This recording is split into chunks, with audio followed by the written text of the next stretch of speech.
I'd request Dr. Lokesh V, the coordinator for this function, and the program to kindly escort the dignitaries to the dais.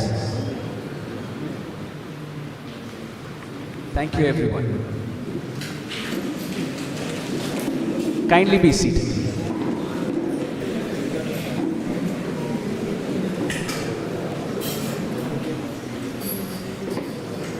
In the words of Albert Einstein, creativity is intelligence having fun. It is through this delightful fusion that new ideas spark, shaping our world. But true creativity flourishes when we come together, converse, listen, and participate. Join us on this extraordinary journey where imagination knows no bounds and collaboration fuels the flame. A very good morning to you all. I, Vivek Vijay Kumar, will be your master of ceremonies for today. I welcome everyone to the inaugural function of the International Conference on Recent Trends in Mechanical Sciences, organized jointly by the Departments of Mechanical, Automobile, Aeronautical and Marine Engineering at Srinivas Institute of Technology, Valachal.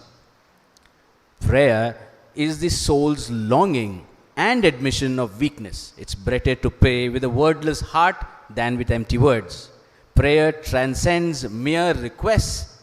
It embodies the deep yearning of our innermost selves, humbly acknowledging our vulnerabilities. I now request Prashanta from the Department of Marine Engineering to lead us in a word of prayer. Kindly rise.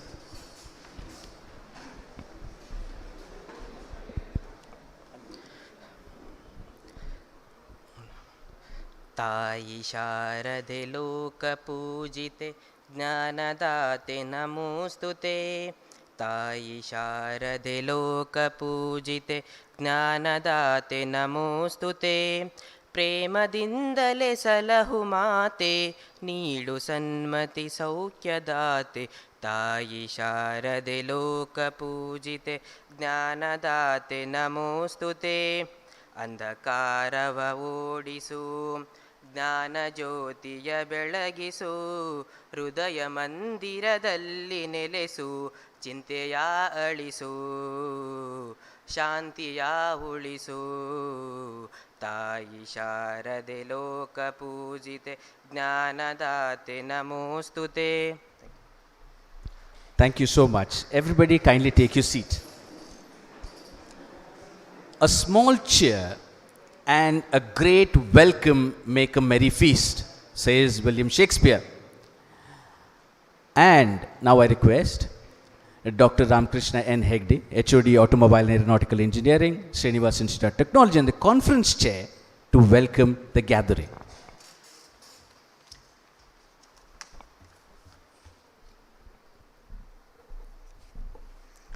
A very good morning, everyone. Chief guest of today's function and the keynote speaker of the day, Professor Dr. J.C. Mohan Kumar, Dean, Faculty Welfare and the in-charge Director of National Institute of Technology, Karnataka, President of today's function, Patron of the conference and Principal, Dr. Srinivas Mayadi,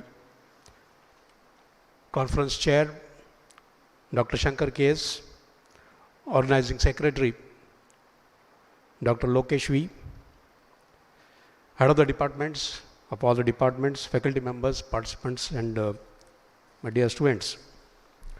It gives me great pleasure to welcome you all to the inaugural session of the second international conference, Recent Trends in Mechanical Engineering Sciences, Rtimes 2023, organized collectively by the Department of Mechanical Engineering, Marine Engineering, Aeronautical Engineering, and Automobile Engineering.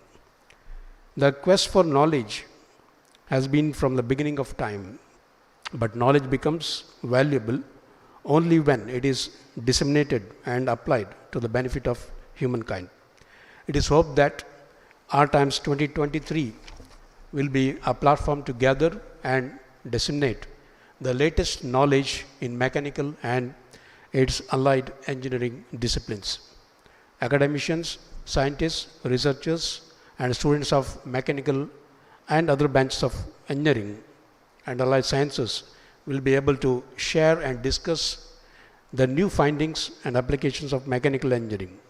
It is envisaged that the intellectual discourse will result in future collaborations between universities, research institutions, and industry, both locally and internationally. It is expected that the focus will be given to the burning issues on environment, materials, manufacturing, multidiscipline, energy, sustainability, and e-mobility. On this occasion, it is really a privilege to welcome Dr. G.C. Mohan Kumar, who is the chief guest of today's function and the keynote speaker, Dean Faculty Welfare and in charge Director of National Institute of Technology, Suratkal, Karnataka. He is a hardcore researcher and rather connected to this very theme of Rtimes 2023. He is basically an expert in materials and manufacturing science with lot of experience, research as well as administrative.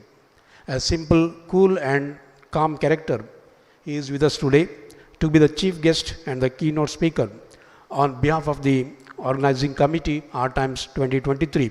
I welcome you, sir, on this occasion.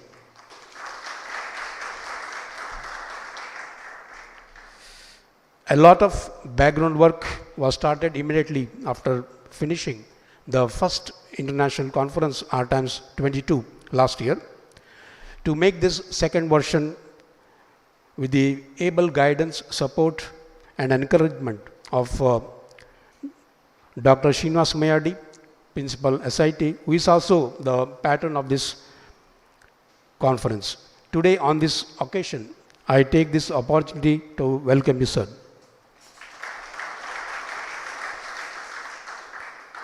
I welcome Dr. Shankar K.S., heading the Department of Mechanical and Marine Engineering, a young dynamic personality who also happens to be the conference chair of Rtimes 2023, who is instrumental in planning and guiding the conference team very systematically.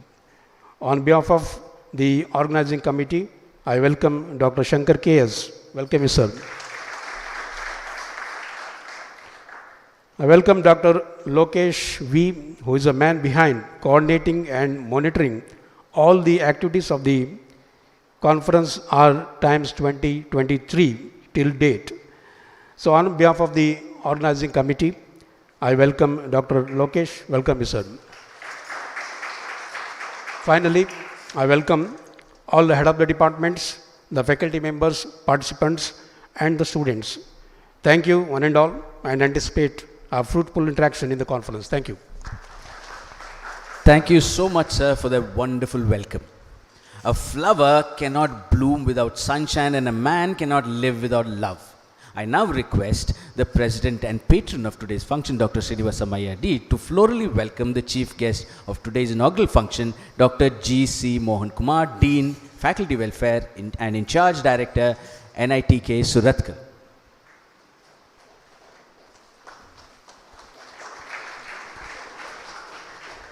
I now request Dr. Lokesh V., Organizing Secretary, Rtimes 23, to florally welcome the President of today's inaugural function, Dr. Srinivas Mayadi, Principal, Srinivas Institute of Technology. Thank you so much, sir. Have a seat. Lighting the lamp symbolizes dispelling darkness, igniting knowledge, and inviting positivity into our lives. I now request all the dignitaries to inaugurate the function International Conference on Recent Trends by lighting the lamp. I also request participants to please come forward to light the lamps. Kindly rise. Can we request the external participants, please, sir?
Thank you, everyone.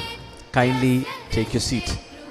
May the light of knowledge guide us all. Now, I request Dr. Lokesh V, the organizing secretary for Rtimes 23, to please read the conference briefing.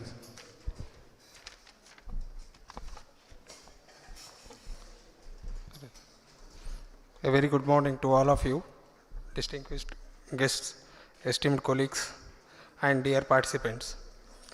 It is my great honor and privilege to stand before you today as the organizing secretary of the Second International Conference on Recent Trends in Mechanical Engineering, Rtimes 2023. This gathering marks an important milestone in our profession, where we come together to exchange knowledge, explore new ideas, and shape the future of mechanical engineering sciences. So before we embark on this exciting journey, let us take a moment to reflect upon the success and accomplishments of the first international conference on recent trends in mechanical engineering, Rtimes 22, which held last year, June 10th and 11th. The inaugural conference laid a solid foundation for the exchange of ideas and advancements in our field. It brought together a diverse group of researchers, academicians, industry professionals, and students, creating an atmosphere of collaboration and innovation. The conference provided a platform for young researchers and students to present their work, fostering the growth of the next generation of mechanical engineers. Through a series of keynote speeches, technical sessions, workshops, the first conference served as a catalyst for interdisciplinary collaborations and find innovative solutions to real-world problems. We had two journals, namely AIP Conference Series, which is Coopers indexed, and JOAASR, which is Web of Science indexed, as the publishing partners for Rtimes 2022. Building upon the success of our inaugural conference, the second international conference on recent trends in mechanical engineering, Rtimes 2023, aims to take the achievements and insights gained to even greater heights. This year's conference promises an even more vibrant and engaging program with a diverse range of topics and a stellar lineup of renowned speakers. The conference will serve as a melting pot of ideas, fostering collaborations and inspiring the pursuit of excellence in our field. We are expecting more than 60 participants who will be participating their research work in the areas of mechanical engineering and aligned branches. This year too, we have partnered with JOAASR, a Web of Science Index journal, for publication of research work through the conference. We have three keynote lecturers today from Dr. G.C. Mohan Kumar sir from NITK Surathkal, and afternoon we have Dr. Ahmad Salil from King Khalid University, Saudi Arabia, and tomorrow Professor Venkat Bhatt from Venture Soft, California, USA. The presentations will be carried out track-wise spread across today and tomorrow. In conclusion, I would like to express my heartfelt gratitude to all those who have contributed to the success of this conference, especially the management, the principal, including organizing committee, the technical committee, sponsors, and the volunteers who have dedicated their time and efforts to make this event a reality. I extend a warm welcome to all participants, be it researchers, academics, industry professionals, or students.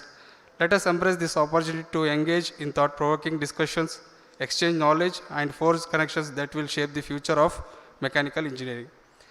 I am confident that this conference will leave a lasting impact, setting new benchmarks and paving the way for innovation and progress in our field. Together, let us embark on this transformative journey, united by our shared passion for mechanical engineering and other related branches. Thank you. Let the second international conference on recent trends in mechanical engineering begins. Thank you. Thank you, Vanada. Thank you so much, sir, for that briefing. I now request the chief guest of today's function, the president, and the dignitaries on the dais to please release the book of abstracts.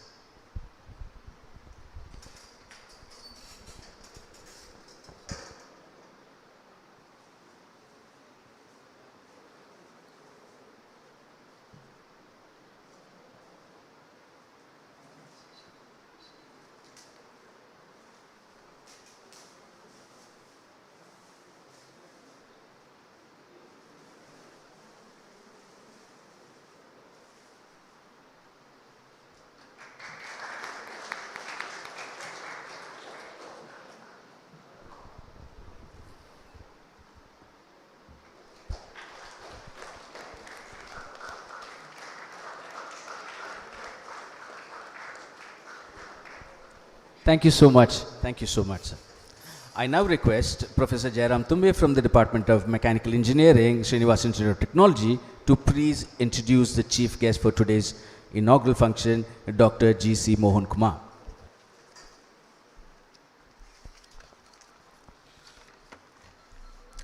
Good morning, everyone. Distinguished guests on and off the dais, HODs, faculty members, and dear participants. I am honored to introduce the chief guest of inaugural function of Rtimes 2023, Dr. G.C. Mohan Kumar, sir. Dr. G.C. Mohan Kumar started his teaching career with Bapuji Institute of Engineering and Technology, Davanagere, as a lecturer in 1986, and later as assistant professor, and became professor and head of the department in 2004. He joined National Institute of Technology, Karnataka, Surathkal in the year 2007. At present, he is working as a professor, higher administrative grade, Dean Faculty Welfare, and Director in charge at NITK Surathkal. Dr. G.C. Mohan Kumar so far supervised 22 PhD scholars, 52 MTech thesis work. He has published more than 250 research articles in international journals and conferences. He is a member of Board of Academics, Board of Studies and Examinations, Senate member in various capacities in many universities and colleges. He is a member of Research Council of Kerala State Science, Technology and Management for 6 years. Dr. G.C. Mohan Kumar has published 5 contributed book chapters, 26 AICTE CEP course materials, and conferences, STTPs, workshop proceedings. He is editor of Advances in Mechanical Design, Materials and Manufacture, ICDEM 2018 and 2019, Advances in Polymer Composites, ICPC 2016, which is published by American Institute of Physics. Dr. G.C. Mohan Kumar has a specialization in mechanical design engineering, and his areas of research interest includes stress analysis, biomechanics, biocomposites, and implants. He has completed sponsored research projects of DST, SERB, AICTE, and CISR. Traveled to America and European countries, South Korea, Japan, and Asia in delivering invited talks, chairing scientific sessions, and research interaction. With this brief introduction of our chief guest, I welcome you once again, sir. Thank you. Thank you so much, sir. I now request the chief guest of today's inaugural function, Dr. G.C. Mohan Kumar, Dean, Faculty Welfare and In Charge Director, NITK, to briefly address the gathering. Audience, kindly note that the keynote address will be after the formal function. Please, sir.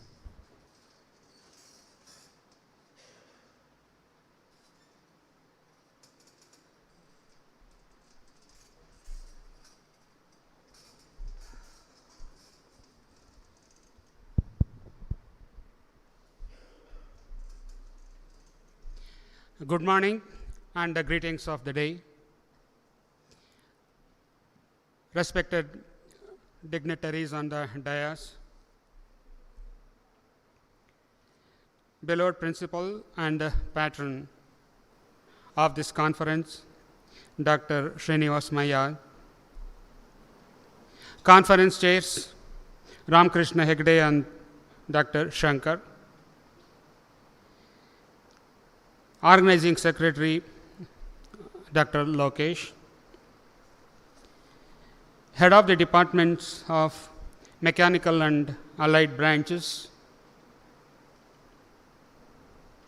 aeronautical engineering, automobile engineering, marine engineering, mechanical engineering, and faculty, staff, students of SIT, participants. It is my privilege and honor to inaugurate this international conference in mechanical engineering and sciences 2023. Indeed, we are part of academic and research. Happens to be conferences are the mandatory. We shall contribute our research findings and professional ethics and other related in mechanical engineering. Let it be a reference for students, coming faculties and others too. Intention of conducting conference, it is not only to satisfy some of the norms or the requirements for the others, but absolutely it was knowledge sharing. Just to go back a few centuries behind, there was no provision to express their research findings anywhere except conferences. Suppose if you look at the physics of chemistry or engineering, any textbook, you will find the names of Europeans and Americans, not Indians or even like from China or the South Asians, all the time for there only. The big question arises, are that Asians, including India, were not involved in the research? They have not found anything, not contributed anything to the society. It has never been. We do not have a systematic platform to express, defend their research findings like conferences. If you look at about 100 years or even behind that, conferences that America and Europe was so strong, even researchers has to defend their findings, even conducting the experiments at conferences. In front of others, they had to do the experiment, they had to defend. That's why so many names have been come out and their names have been attached to the research work. Some findings looks too funny, maybe, but expressing it as a new kind of which help the community is going to be more important. Whenever we come across with engineering and the science, here recent trends in mechanical engineering sciences, the sciences usually been inspired by the nature. While engineering is developing something new not exists, is a group activity, while science is maybe an individual or the group activity. Most of the findings being named individual, but not possible in engineering, because engineering itself is a practice. Use of science to presenting something new which not exist. Engineering is a very complex. It need the help of all other engineering disciplines which is not been relevant or even to. That I will explain you very briefly in my keynote address, how we are dependent on. Multidisciplinary, like that a lot of the issues have been raised.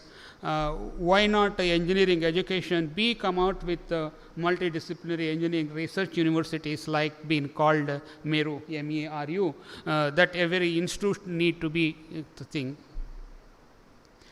Basically, multidisciplinary activities are been not so been because our mind, we have not come out of our mindset. I wanted to be in a mechanical engineering means everything to be in a mechanical engineering. Suppose I should not go to a electronics department, or even electronics department faculty cannot come to mechanical and taught the subjects. We are being so mindset, we have put the fence our side so that no jump. Even our curriculum was restricted to mechanical engineering, means mechanical engineering. I never been taught core subjects of electronics or computer science. I have been taught in mechanical. It is not, we have not made any provision for learning other things. And also to make the value added programs or teaching lessons the beyond the core, we have also not been taught of. MERU would be one of the answers where mechanical engineering students will jump into electronics or even computer science, whatever the course that he was on of his own interest. That has to be been addressed. These conferences, let it be a reference for the other researchers. Research findings comes out with a kind of book or been published with a good publishers, been probably like what exactly the previous conferences have been made. Certainly they are going to be useful. Therefore, I wish that whatever the presentations have been made, honestly express yourself. It may be a success or a failure. Many failure will lead you to a success. Success will tell you what to practice. Equally, failure is more important than success, which will tell you what not to practice. You have to give the equal importance in learning and also expressing. The failure of a project doesn't mean that you put you in a word of shame. Never been. Though it is a big lesson to others to not to practice. And particularly most of the research work on materials was adding one or two the basic reinforcement into that being called a new material. True research will express what is the new material is which is not exist. Composites are what you call alloys are a kind of simply mixing two unknown elements into the one to form a new. It is not a research. When you have a real problem with you in your hand, while solving the problem, if you propose a new material to solve a particular problem, it is a true research. Okay. Therefore, what usually we practice in that before choosing a material, first you choose where that material could be used. Then you devise or derive the material based on the requirements of the problem being associated. In the most of the conferences we saw that been, but never been or very few cases of industrial problems are being addressed. It is true. The reason is when we work with an industry, there will be a lot of legal issues. You should not reveal the confidentiality of the product that will be going to be there. But when we attend a lot of the conferences, particularly in Korea or even Japan or even part of that China, they are come out with this is the problem, abstract. We are working for this industry and industry that grant number. So why not we are been practicing it? So nothing wrong. World is being open. Today you are derived with a new technique. Hundreds of people might have doing the same thing unknowingly to us. I do not know how many people are working a similar problem, similar area everywhere. World is so wide. Hundreds of thousands of lakhs of people are working together. How do you say that your product or your research work of that abstract have been not practiced by anyone else? So that openness has to come, and also industries are equally make a provision to see that it is being published. I feel in our NITK, we depute our MTech scholars for the project works. I hope more than 600 to the industry, but their thesis is so lean, few pages to say that non-disclosure cannot be revealed, or sometime it not be published, so many. Sometimes the legal aspects are lengthier than the thesis itself. So that we need to come out with a jolt of that. Why I am addressing is such problems and how it has been solved should come together to the conferences. You have to share the knowledge, not only the kind of a practice, the problem. The most of these individual problems, how it can be taken to a product, that also should be taken care of. The part of research we agree with, but where it is being used to develop and come out with a project has to think of. Okay. Anyway, I am happy that the SIT is the second conference organizing together with 4 departments. It has been wonderful. I am extremely happy to be here with and happy to see you all. Really great, and I wish you for the success of the conference, and also congratulate principal sir and organizers making this conference into the reality. A good number of publications that have been received.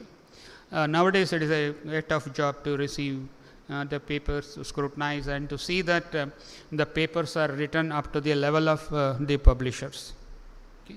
Anyway, that all the care has been taken off. I congratulate all the team once for this effort that you have made to make this conference into reality. Congratulations, and I wish all the participants and all the listeners to have a wonderful day at SIT Mangalore. Thank you. Thank you very much. Thank you so much, sir, for your wonderful words of wisdom. I now request the president of today's function, Dr. Srinivasa Mayadi, Principal, Srinivasa Institute of Technology, to please address the gathering.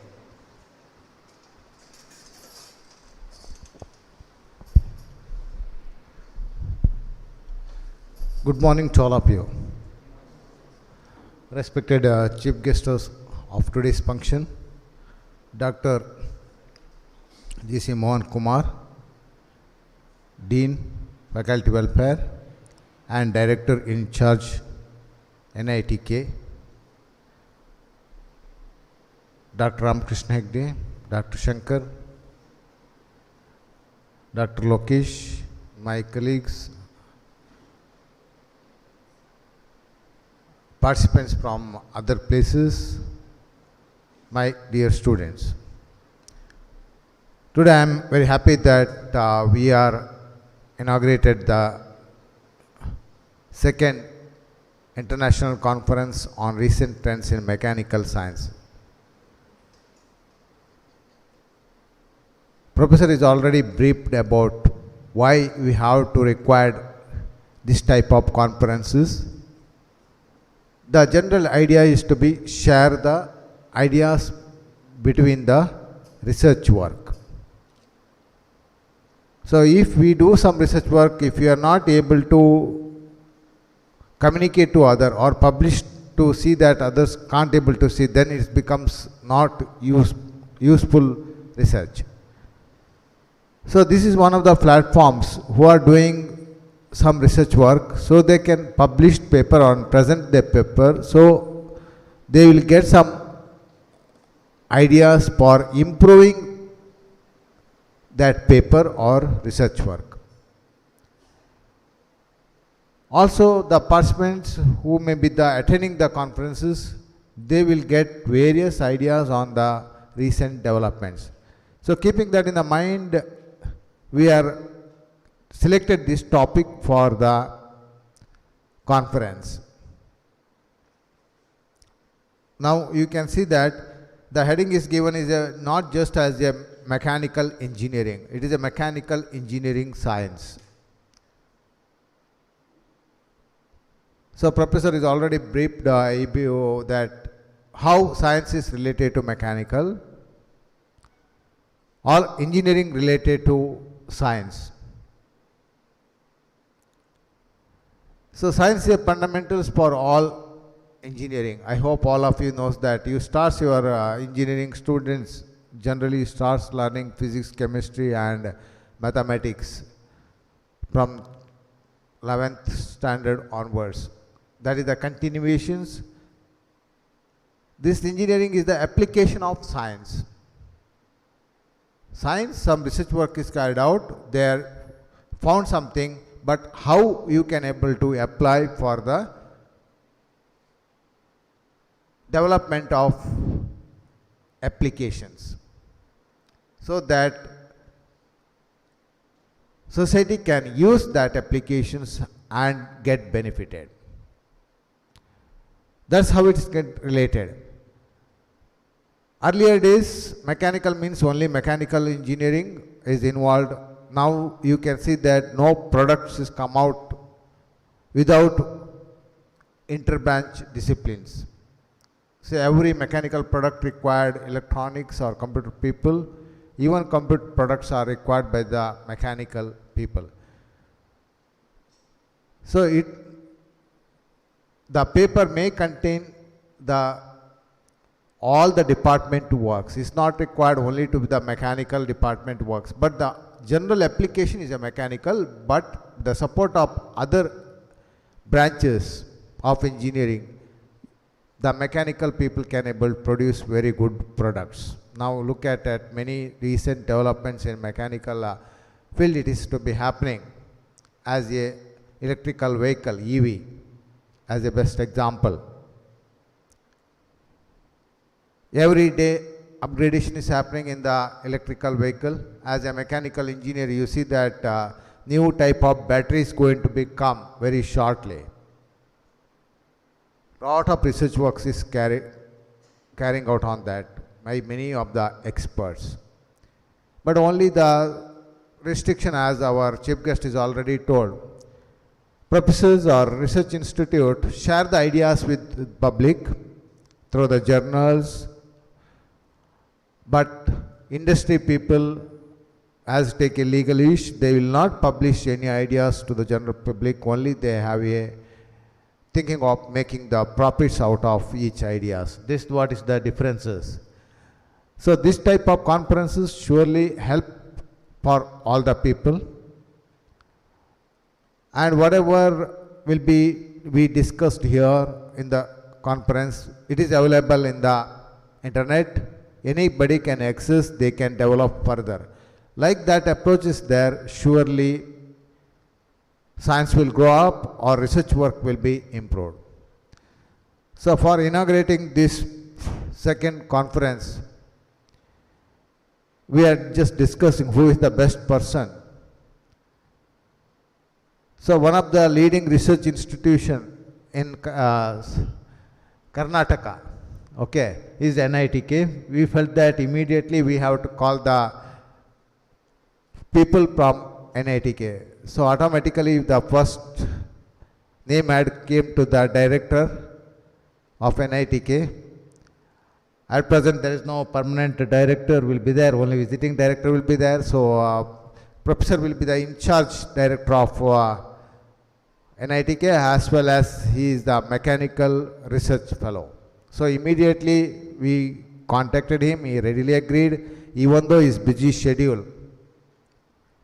He agreed to come here, and he came 20-25 minutes earlier to the program schedule, and we have a lot of discussions in my chamber on this regarding some of the recent developments in NITK, etc. So we are very grateful to you, sir, for buying your time and coming and gracing this occasion, sir. I would like to wish all the paper given research fellows, as I just gone through the abstracts, good number of papers are there. Surely good ideas going to be generated from this research work. I would like to congratulate to all the paper presentators for this 2 days conference. Of course, organizing this type of conference nowadays is a very difficult. The reason people are feeling that everything is available in the internet. Why we have to attend the conferences? Okay, why we have to publish it? Because with the one fingertip, okay, we'll get every informations. So our team, Professor Ramakrishna and Dr. Shankar has taken, and Lokesh has taken a lot of initiatives, lot of work they carried out on this, and today we see the first phase of success of that conferences. Maybe and tomorrow, maybe surely we will going to be success at ending with the conference on tomorrow. With this, I request all of you to listen all the papers, be attentive, improve your skills one or other ways by looking or listening the other skills, and end of the conference, what you carry forward, that is very important than just attending the conferences. With this, I wish all of you a nice day. Thank you. Thank you so much, sir, for your wonderful words of inspiration. I now request the president of today's function and the patron of Rtimes 23, Dr. Srinivasamaya D, to present a memento to the chief guest, Dr. G.C. Mohan Kumar.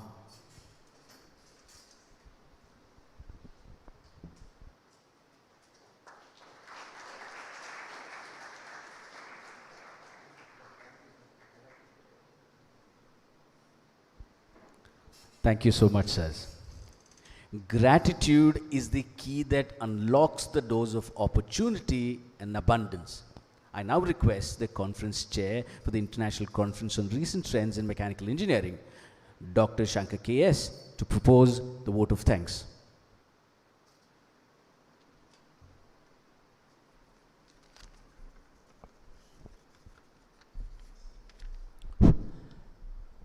Good morning to one and all. Respected President of today's inaugural function, beloved Principal Dr. Srinivasamaya sir, Honorable Chief Guest Dr. G.C. Mohan Kumar, Conference Chair Dr. Ramakrishna Hegde sir, and Organizing Secretary Dr. Lokesh, invitees, HODs, my colleagues, and dear participants and students. Gratitude is an essence of humanity, and it's a pleasure for me to stand before you to propose the vote of thanks.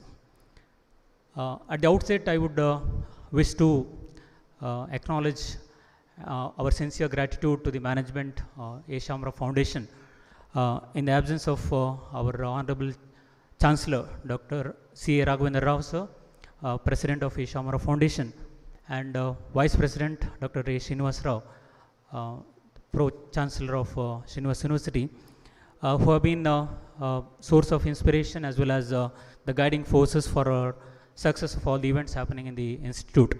In their absence, I wish to express my gratitude to both the persons. Today we have the chief guest of the program and the inaugurator as well as the keynote speaker, Dr. G.C. Mohan Kumar, Professor of HAG, Department of Mechanical Engineering, Faculty Welfare Dean, and Director in charge of NIT Surathkal. In spite of his busy schedule, he had consented to be the chief guest and also to deliver the keynote address here. So, on behalf of the organizing team and the entire community of SIT, I extend a wholehearted thanks to you, sir. Thank you, sir. Today's president of the program, our beloved principal, Dr. Srinivasamaya sir, who is the backbone of all the activities of the institute and inspiring personality, who had been involved in the organizing of this conference from day one. With this guidance, we are able to come up with the different aspects of the conference proceedings. I wish and express my thanks, gratitude to our beloved principal. Thank you, sir. The conference is not possible without the able leadership of the team of organizing the conference chair. We are fortunate to have Dr. Ramakrishna Hegde, President of Convener of IIC of the Institute, as well as the Head of Aeronautical and Automobile Engineering, who had been the chair for the edition 1 of the last year conference and this year also. With his able guidance, we are able to bring the conference to this level. My thanks to Dr. Ramakrishna Hegde. Always the job of organizing secretary is a very tough one. This time we have Dr. Lokesh taking the baton from Dr. Gangadhar Rao, who had organized last year's conference. We know it's a very difficult task to get the papers, to coordinate with the authors, to get the papers scrutinized, then to arrange the programs and the schedule.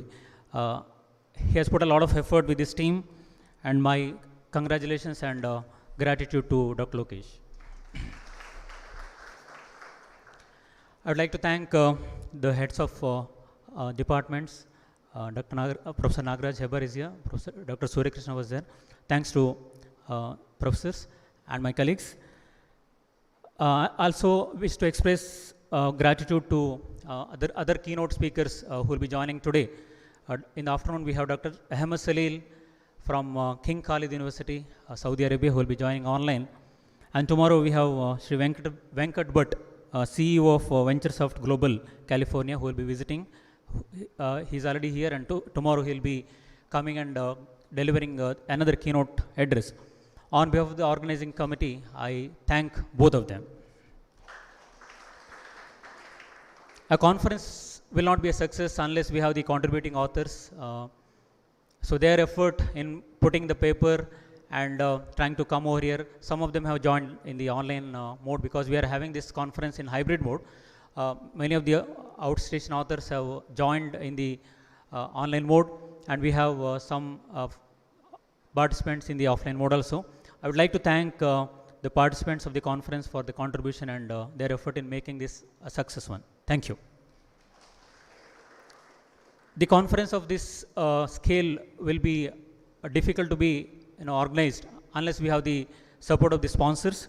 I'd like to acknowledge the sponsorship of Mrs. Hangu Ice Cream, State Bank of India, GHS Road, Bangalore, Suksagar Hospitality Services, Styleware Tailors, Kohinoor Computers Zone, Radha Medicals, and Raghavan Reservox. A big thanks to all our sponsors. My sincere thanks to members of all the organizing committee. We had different divisions, the publicity team, the paper scrutinizing team, the conference sessions, the team, the book of abstract team, then the hospitality team. I would like to place on record my sincere thanks to all my colleagues who have worked tirelessly to make this conference a success. Thank you. Finally, I would like to thank our beloved students who have been part of this inaugural session and also will be witnessing the 2 days of deliberations. A conference is a success when there are deliberations happening and there will be exchange of ideas and knowledge sharing. I wish this conference is going to be a step towards achieving that in the mechanical engineering sciences. I would like to thank all the support staff, the system admins, and the office staff for helping us to conduct this conference as a success one. Thank you one and all. Thank you so much, sir. With this, we draw a close to the inaugural session. I now request Dr. Lokesh V to please escort the dignitaries of the dais. Thank you so much, sir. We now look forward to reconvening shortly to commence the keynote session. So I request the audience to kindly stay.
Lot of things has been done who have been not formally educated in the society. We should not forget.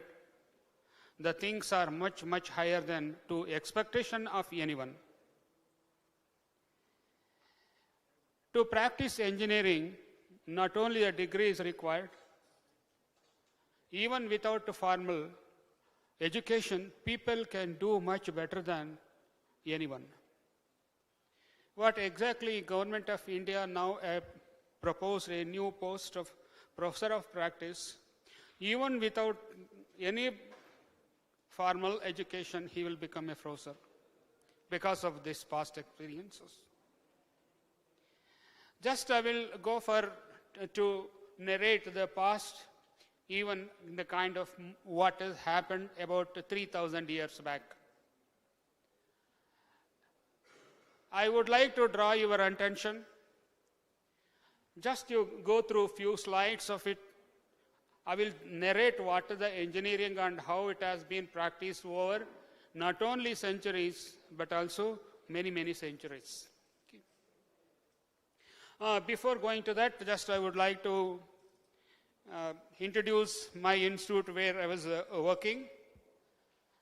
It was started in 1960. At the time, it is known as KREC Surathkal.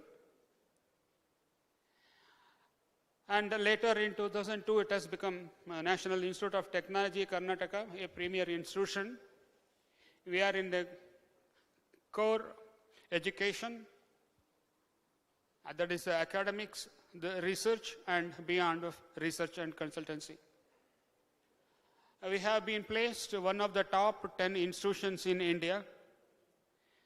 Assumed to be, there are more than 3,000 institutions in India.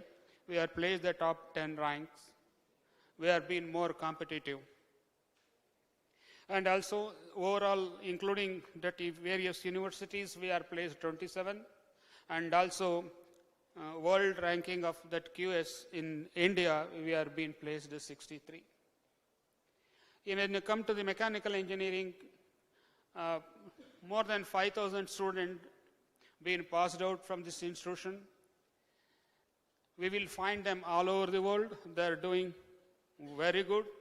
So that's why we have been well placed. It is due to effort of students and the faculty. Not only a faculty and infrastructure will build a good institution, the contribution of the student in the society makes the difference. The student passed out are been working at various levels in the top levels, been well recognized because of the student's effort. When the things has come to that, NITK is placed in a very nice place. In the west, you will see the Arabian Sea. We have our own beach. And the other part of it is in the Western Ghats, been well connected with that all.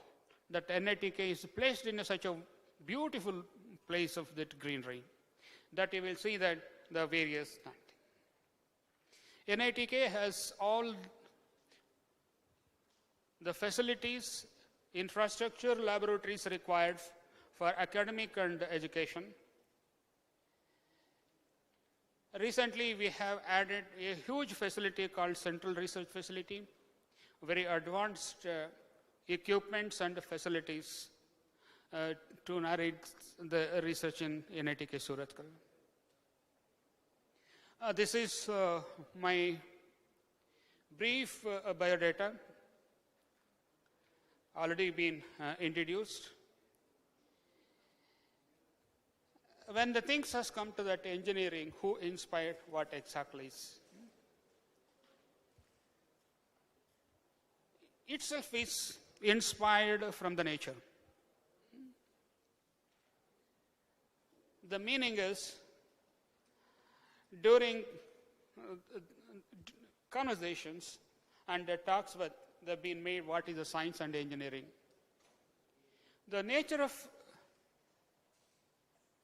made to learn a lot of things. We are so comfortable. More comfortable means the lot of initiations. Frankly, science and engineering are of different in nature, what exactly been addressed to it. Anyway,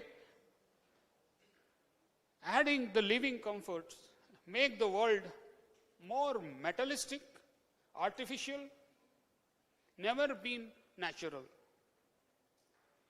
And further, more engineering is demanded.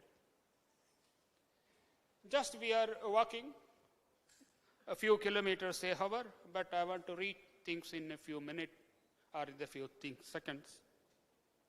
Our comfort demands that engineering. That's why so many things have been created, because of we are not set for the nature. Who is the first mechanical engineer? The big question. What is the engineering?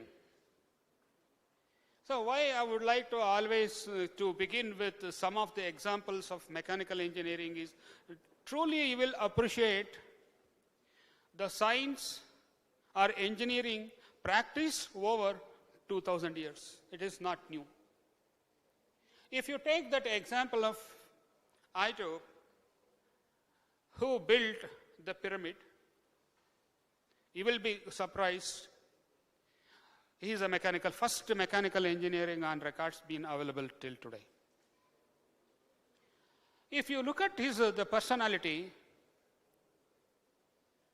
he is a versatile genius, inventor of the pyramid, author of ancient wisdom, architect, high priest, and physician. Don't get confused with a physicist, right? Usually we come across with the engineering, science, the chemistry, and physics, and physicist field. This is a physician. He is a medical practitioner also. Okay? That's why it has been called the genius to it. We called precision and accuracy and repeatability. It is the basics of engineering, particularly in the product. Very interestingly, if you look at all four sides of the base have been made so accurately, you will not find the difference of 59 millimeter. Just you think of 59 millimeters of this much length over the complete base length of 230 meters. 230 meters with a difference of so small, it means the base of the pyramid of the four sides have been precisely made.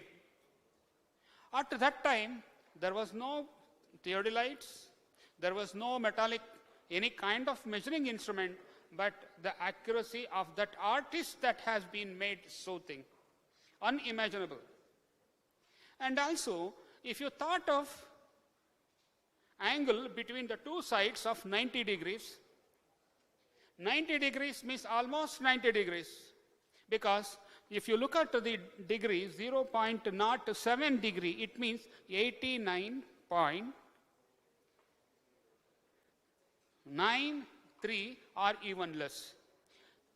Even your electronic protractor cannot find sometimes so much of difference. Now, what engineering that time they have practiced? We have used the collimator, or a lot of electronic and optical instrument to find experiments in our laboratories. Even sometimes students will measure difference of 5 degrees also.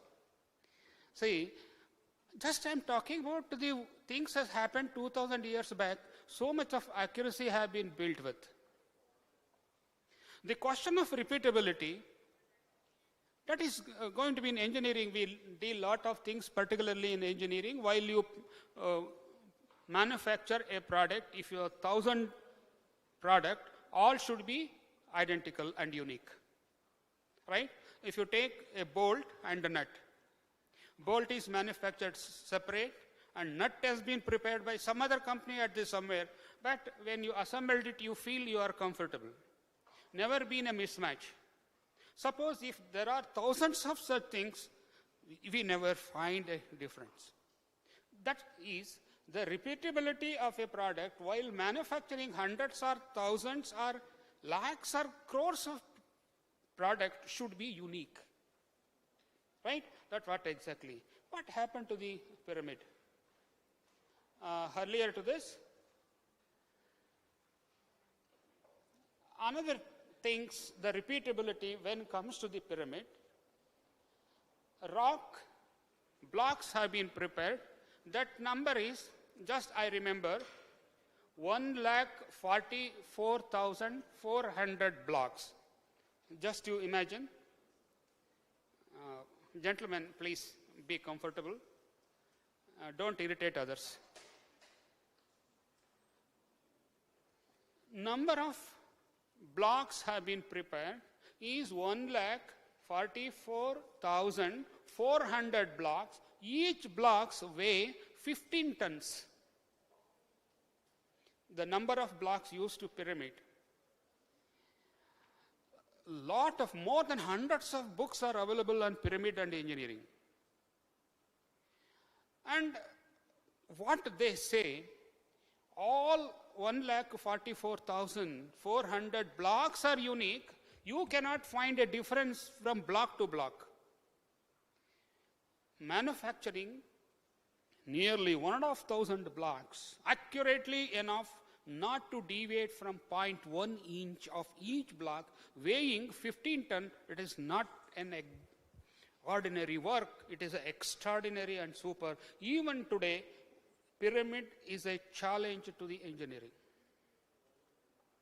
And somewhere they say, if you found a block, any kind of deviation from that, it has been made purposefully, not the manufacturing defect. And one more important thing that has been made, they have developed the cement or glue just to join the two blocks. Chemical composition of that glue is known. Even today, we are unable to reproduce the same cement of what they have been used. Chemical composition of the cement is known. The strength which stands over almost like more than 3,000 years or even been more, never been known, not known. And another important thing as a mechanical engineer you think of is the core of that pyramid. It has been scientifically made such a way that, just I will tell you, in the morning temperature is different, maybe 18 or 20 degrees. In the midday it goes to 25.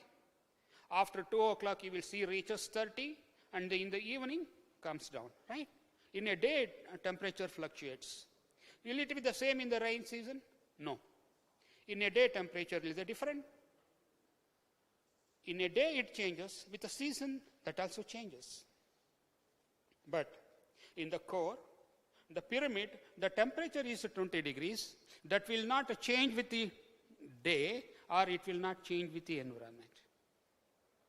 Still, how they have been done, what technology that has been practiced, how that 20 degree remains same constant. See, lot of things with the pyramid, it is not so simple. I hope you at least you need 2 to 3 years to understand if you start reading about the pyramid.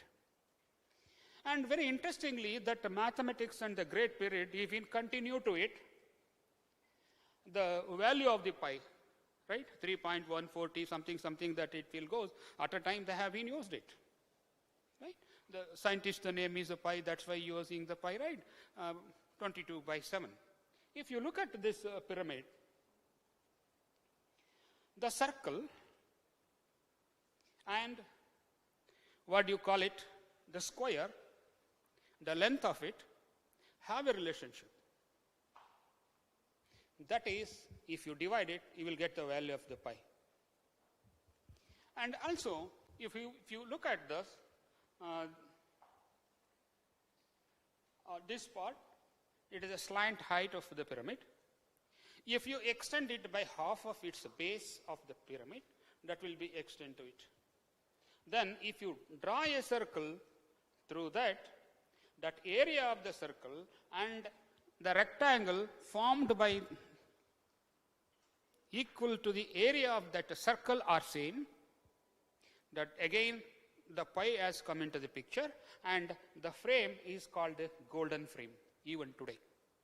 The golden frame is one where If you look at a rectangle, you are so comfortable with your eyes and whatever you call it, you feel it looks like balanced.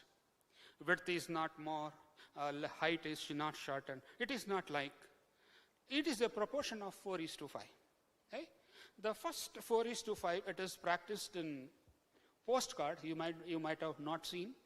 At early days, Indian Post used to sell for it is beginning with, I hope, 10 paise, or later on come to the 25, and likely even, I don't know whether it is they are selling or not.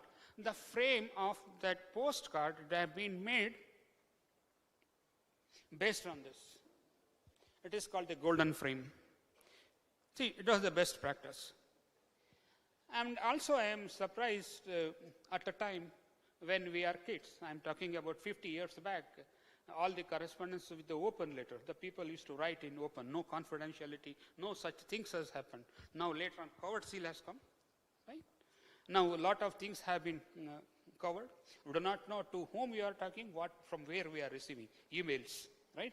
We may receive so many emails, we do not know who is sending it, right? At a time, it was open society, the people are happy. No such confidentiality within them or with the society or with the others. That's why that age of that people are so happy, nothing to hide, nothing secret.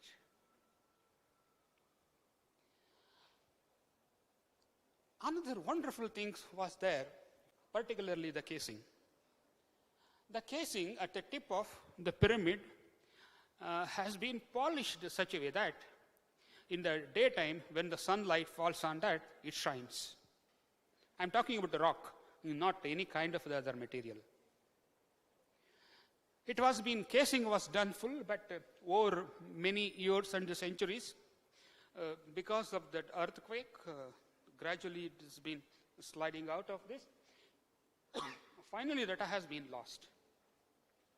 The accuracy of the finishing that has been made, I hope that surface roughness measurement, right?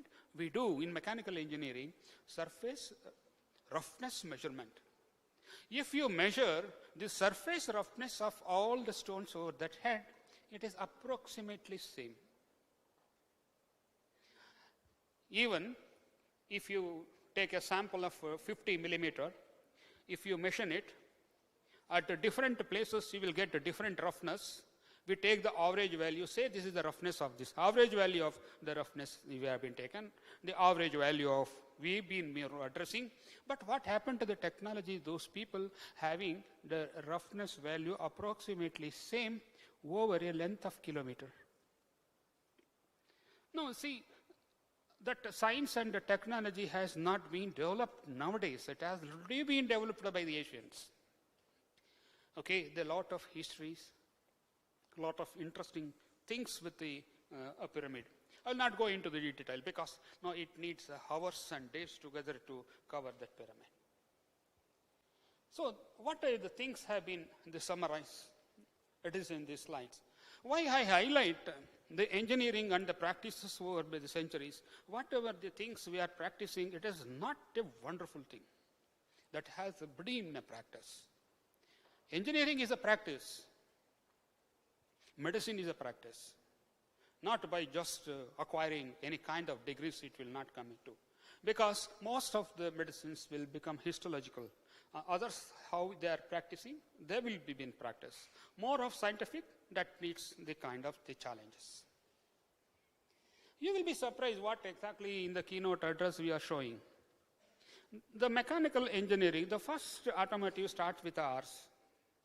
Automotion, right? It will go on its own. Later, the fabrications of the cart at that beginning. Later on, introducing steam into the cart. And later on, it will come to a cart off, and it has been motorized with the efforts of both scientists. Greatly, they have developed the automobile to an extent completely been atomized. Just you note the difference of 1834 and 44. Almost the same. 10 years it will not make the things difference. But both the people are working extensively very lot to this. And cars of the recent later 2000, now what we are seeing, more comfortable, the wonderful, and today is most reliable even to traverse more than 100 kilometers of speed in average. Earlier, we know when we are kids, 30 kilometers speed was average and high. Later on, it has come to the 50 and 60. 80 was most of high roads have been facilitated to travel, I hope, 80 to 120. Okay, what is the advancement research today's have been going on? We can expect shortly a cars can drive up to 250 kilometer speed or even beyond. What exactly the research is going on with high-speed cars, especially for motorized special roads vehicle, they can cover it. What are the major issues and the challenging is, when a car or a rover, what is exactly you call the higher, when they traverse at higher speed, the wind changes for every part of mile. In a 1 kilometer, if you divide into 10, the wind changes at a different level.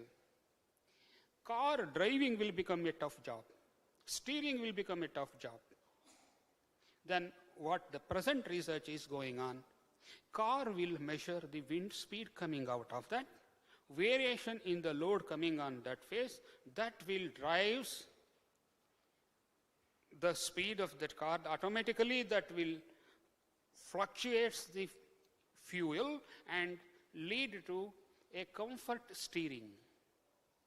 Right? You might have observed while you are traversing, suppose if you found a patch of water on the road, as it just car passes on, a kind of the turbulence and discomfort that you might have been observed if you file it, even in two-wheeler also, right?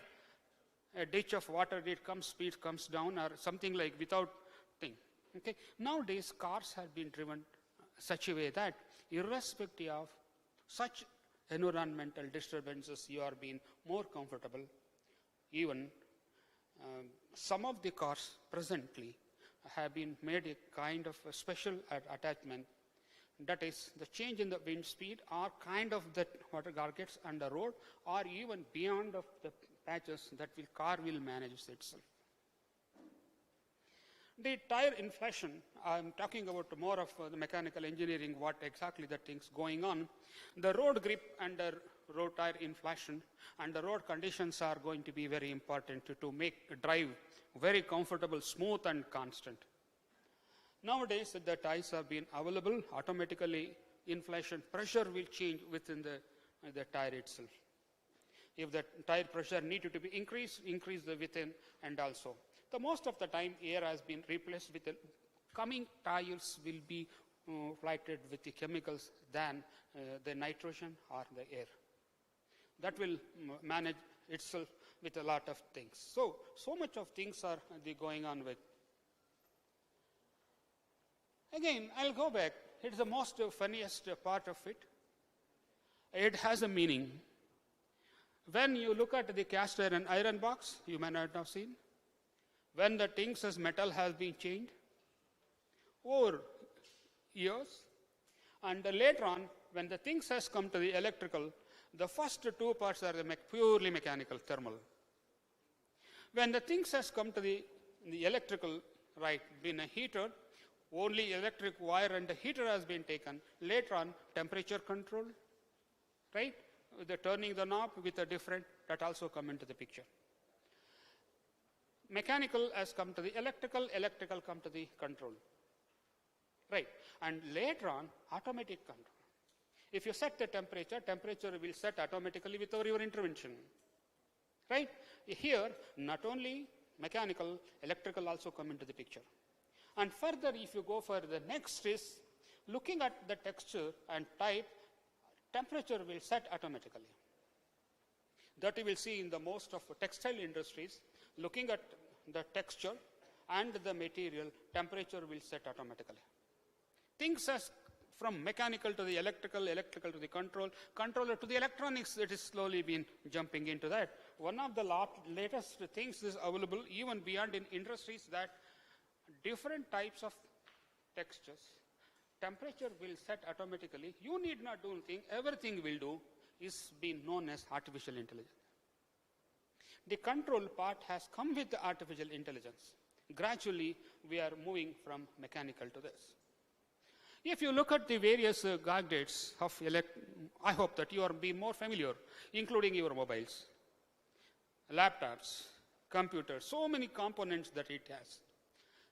Every time we say that it is electronic or computer or accessories, never been told is a mechanical part, because nothing has been involved because motion. But every part, every component is manufactured. Without manufacture, you cannot. When I have seen that USB, right? A lot of things have been changed. Similarly, pen drive. The pen drive, small with few 500 MBs to 1 GB, now coming to the TB. What exactly? Without manufacturing, the accuracy, the product have not come out. Therefore, every electronic product or every computer accessories are being manufactured. Therefore, everywhere, the role of mechanical engineer come into the picture. The title of mechanical is gradually losing its own. We manufacture computer chips, is a manufacturing, of course, the mechanical. Lot of memory space we manufacture as a mechanical engineer, but still the name has go to the computer or the electronic gadgets. Doing so, the word of mechanical gradually we are losing out of it. Even TV, lot of things have been manufactured, but still it is an electronic device. Never been, unless you manufacture, it has never been practiced. Mechanical and engineering will go together, not of. There is no confusion between civil and the mechanical. Both are built. All the time we build new things, never been repeated. Okay? What are the projects for multi-specialized under discipline? Even if you look at a small device of the iron box, right? Electrical is involved, electronics control is involved, artificial intelligence is required. Everything is required. Even a small device nowadays, whatever you take it, apart from that mechanical, role of others is more important than the mechanical. Right? So many things we are using it. Everywhere mechanical will be there, but are controlled by the other multi-specialization. A design engineer should have a complete knowledge of materials and the manufacture. Do not be called as more specialized. Without the knowledge of material, design cannot be done. A manufacturing specialist without knowledge of the material, he cannot get into. Therefore, the total mechanical, it will go within that. The specialization is to experts himself, but largely depends on the other branches. Similarly, mechanical engineering should have a knowledge of electrical, electronics, computer for multi-level interfacing. The world is so complex, the people will not be happy unless you deliver a product to their expectations. Therefore, not only a mechanical engineering, you need the help of the others also. Therefore, totally engineering is become more complex and is a team activity. Alone you cannot do anything. Right? Alone you cannot do anything. You need all support from the other field of that engineering, then only a products will come out of this. And everywhere we has to see that multi-specialized, the peoples are required to it. Just I would like to give a lovely example of a diesel engine. Early diesel engine was totally mechanical. The fuel is driven by the cam.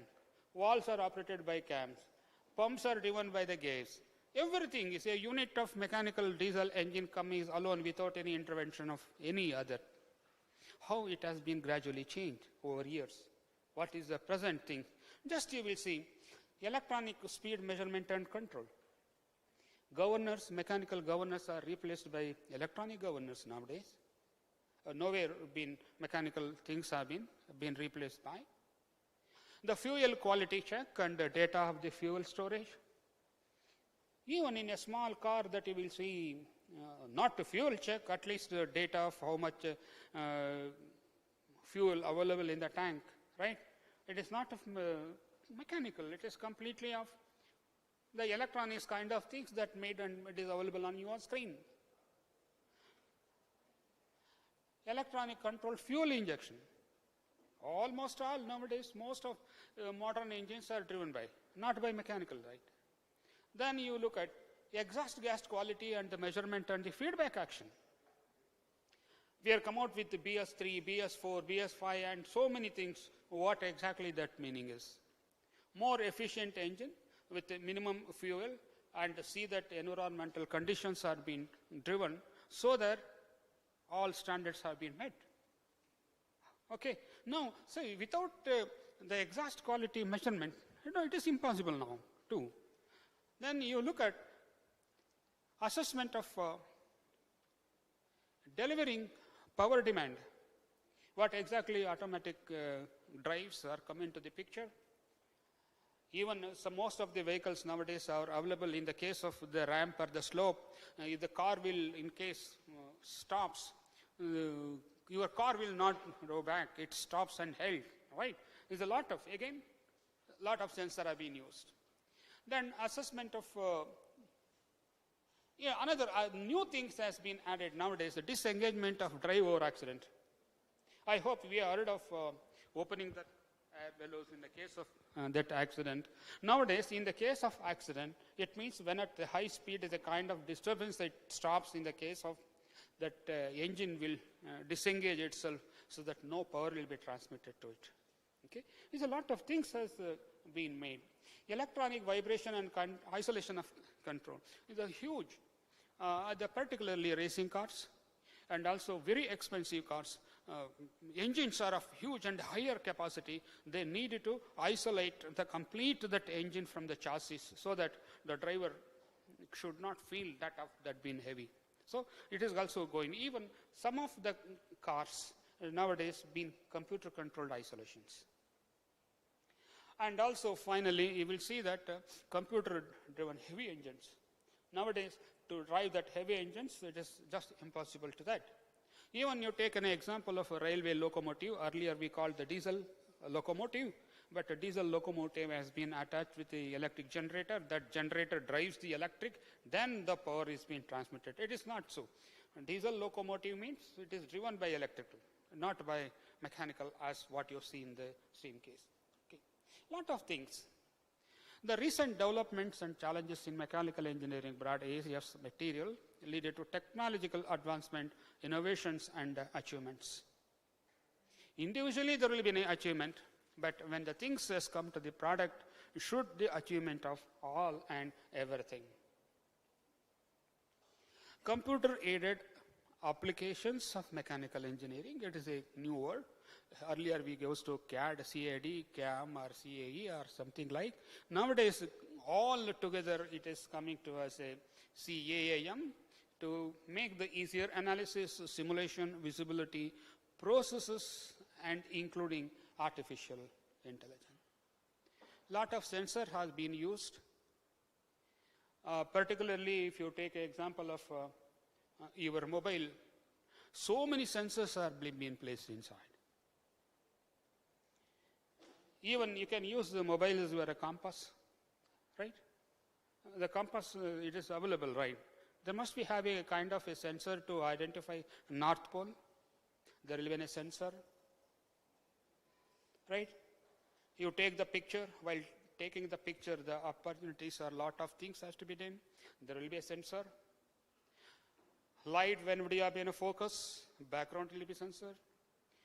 You forget about mobile will identify the user and his face and fingertips also. There will be a lot of sensors. So many sensors are being placed within a hand, a small, and that mobile. It means the technology is moving towards teeny, smaller and smaller sensors. The significant role of that MEMS and NAN have been made along with artificial intelligence we are so comfortable. You will find, you might have seen the strain gauges of 5 millimeter length, right? 0.5 millimeter length. At a time we are happy to use the 0.5. It was so small. Even you have to use a lens to see this. Even you will find hundreds of strain gauges within 5.5 millimeters, along with the circuits. Right? The MEMS and the nano products and the sensors has made the equipment so small and so small, unbelievable. Once we look at materials, I will not go into the deep about the materials. A lot of research is going on. Every day continuously the things are being made. And particularly the world of that plastics and the lighter vehicles made very valuable today. The role of the plastics, particularly in medical applications, we will find there's a lot of applications we are so comfortable to it.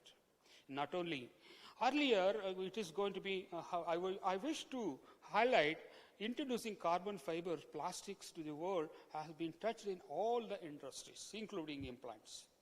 Now it has been a lot of things. Plastics doesn't mean that it is only for a replacement of metals.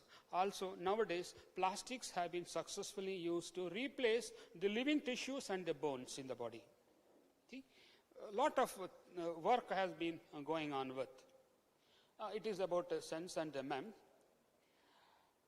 And also, we are talking about the interactions of the reinforcement and the matrix material of plastics. Always we are concentrated a lot on macroscopic the studies, but nowadays it is possible to analyze at the level of atomic what will be the interactions between the two materials at that layer. Okay? It is because of the developments of the microscopes as well as to study the material interactions to it. 3D printing and manufacturing, particularly nowadays, everyone being thrilled to replace every component with either metal or the plastic is with 3D printing. The 3D printing was earlier, maybe around 20 years back, was being used in mostly by orthopedicians. The reason is they used to take the X-ray. From the X-ray or the scan that is going to be converted into a 3D model. That 3D model has to prepare a plastic model of bone which is been already fractured within the body. Therefore, that orthopedicians or the surgeons used to study how to do the operation before.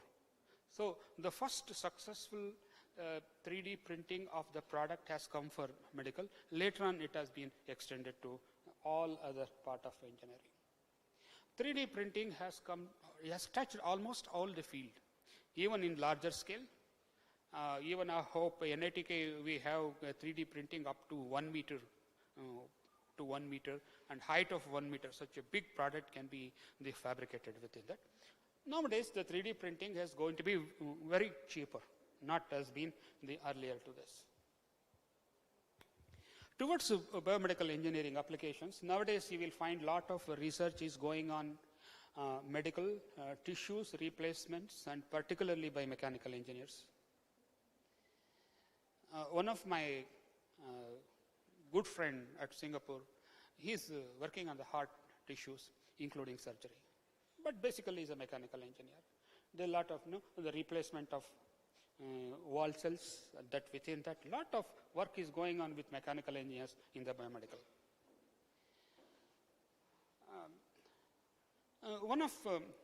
I hope I have time for 5 minutes. Yeah?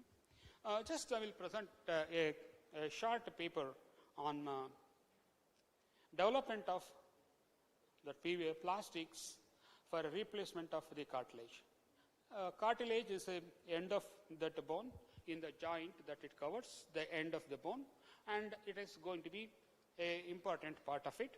But if you look at the cartilage, I hope it is a knee joint, that's what I have shown.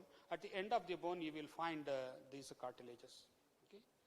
This cartilage is invasive. It means it has no blood vessels or nerves and is also not a living tissue.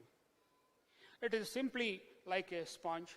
It absorbs the fluid from the surrounding, it takes the nutrients, and then it will release the stuff. So while you are walking, the joint will compress. During the compress, that spongy material ooze out all the liquid out of from the joint. When you raise your leg, it absorbs the fluid from that. Right? It will get all the nutrients of the joint by doing so, but it is not a living tissue. Okay? That is being replaced. Once it is get damaged, it is a permanent, because it is not a living tissue. It will not heal, it will not grow, it will not repair itself, because it is a non-living tissue. Once it is damaged, even when you are young or at old age, once it is damaged, it will carry throughout. It never been repaired. But there are a lot of things have been looked for the replacement of the cartilage. Once the cartilage is worn out, no medicine, no surgery will. That has to be cut off. That has to be replaced by a steel replacement. What exactly that has been practicing to it. So what exactly that you will see that when the cartilage is damaged, permanently, that entire things has been replaced by an implant made of the cartilage. And some of the pictures that have been replaced, once you do the surgery, when it has been replaced, if something get infection, what you will see that it is here, second operation cannot be done. Only once. Once it has been replaced, that done. Second time, it is there. Nobody will give. So nowadays, the replacement of knee joint, complete knee joint with the mechanical, it is in practice. Just they'll cut off the joint complete, they are replaced with the mechanical joint. What exactly it is in the practice. Here, some of the students have made an attempt to how we can replace the cartilage by developing a composite. That what exactly that paper has been done. Most of 3 PhD scholars have been worked on it. That cartilage is a wonderful, sometimes it is difficult to measure a lot of parameters. I hope you will understand the coefficient of friction. I hope you are all mechanical engineers. You will know that what the coefficient of friction is. Something value that it will goes for asbestos using a brake, right? It has been taught. And use of the bearing, it should be smooth enough. Coefficient of friction will be less. Further, we do lubrication to see that there is no contact between the two mating surface. But still, the role of the coefficient of friction, viscous friction of lubricant used also come into the picture. When we thought of what will be the coefficient of friction for the cartilage, no articles are being made available the value because it cannot be measured. Somewhere in the article they have told, just to imagine a ice cube, right, is smoothly running on ice block. What will be the coefficient of friction? Glass to glass have a coefficient of friction. Ice cube over a glass, it has a coefficient of friction. But wet condition, ice, when it slides on another slice cube, cartilage have 1/100th of coefficient of friction of ice of a ice cube. Therefore, till today, the coefficient of friction of the human joints have not been analyzed yet. Okay? Because we do not have any such device to do that. Okay. Then, the replacement of the cartilage should be a spongy. Spongy means how much liquid that it absorbs. I will show you some pictures. When it swells off, it swells nearly 4 times of its body. It absorbs the body equal to be 600%. The material is being made and developed in such a way that is highly spongy. Even with a small cube of in your hand of this one, you can absorb 2 liters of water. It is going to be the 600 times of swells and absorbs that is required for a cartilage. Then, to improve the strength of that smooth very fine and soft tissue, we developed a reinforcement material that is derived from the fish bone. The ceramics have been developed from the fish bone. They have been roasted at 800 degrees centigrade for about 2 days. Then everything that will goes off, only remaining will be a ceramic. It is a highly biocompatible material. You put that ceramic in anywhere in your body, the body accepts it. Right? That has been derived and taken to the reinforcement. So these are all the scientific studies of that. So that gel, it looks like, in this case, the picture is not so clear. How it looks is, if you, what do you call it, rose leaves, no? If you dump one over the other and if you put a package of that, it looks like rose punnets in a basket. That was the structure of it. It is so. Each cube will absorb 400 times of that water. It is unimaginable to it. And also, if you look at that, how it swells, it is almost closer to 600%. And also, whatever the things have been studied, okay, that is going to be another different. And here, the swelling of that hydrogel composite developed, it is of using that very high value of it.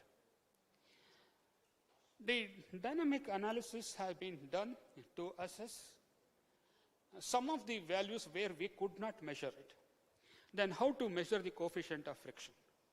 It was a big task that has been assigned. I have not to put that. If you rub your hand, temperature will rise moderately and you feel of it, right? When you rub with both the hands, right, heat will rise up.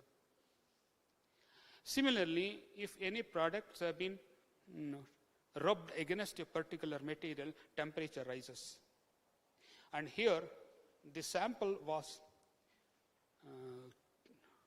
made to rotate about 2000 speed RPM, run for various time. The rise in temperature was measured, and we estimate the value of the coefficient of frictions will be very close to 0.0016. Nobody accepted. But we feel we are right. When we rub our hands, so definitely because of that friction, temperature rises up. When similar things have been done, it is still under questions of that. The lot of parameters have been studied for a joint because it is a viscoelastic material. The lot of things has to be done with a dynamic analysis to study the lot of things. Okay, the results comes out of this is material is acceptable, but it is an in vitro studies. It means we have done off the body. To put it in the body, again, is a lot of things has to be done, and we are doing it. And a lot of material and the presentation that I have taken from the references of my own and my students. Okay? And totally I want to say, role of mechanical engineers in the world is not limited. You will find everywhere. It may be electronics or computer science or any field that you take it, the role of mechanical engineers will always be there. It will be there. Okay?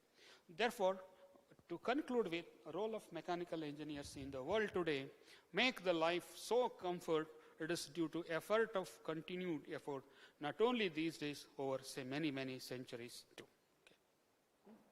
Okay. Thank you very much for me given the opportunity to tell you.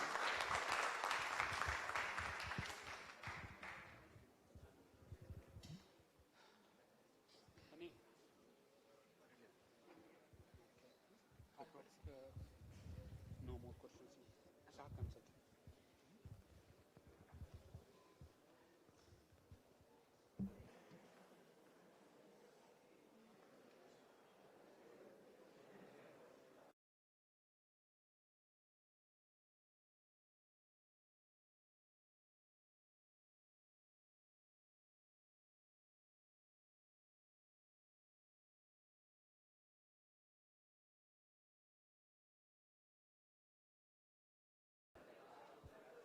Okay, dear audience, do we have any questions to Professor to specifically ask?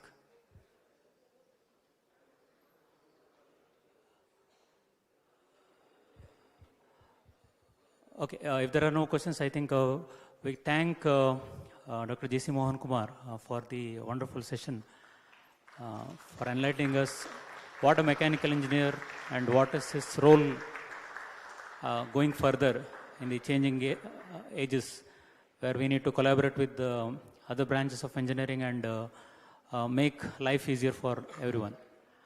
Thank you, sir. Thank you, Professor. I request Professor Ramakrishna Hegde to present a memento to our esteemed keynote speaker.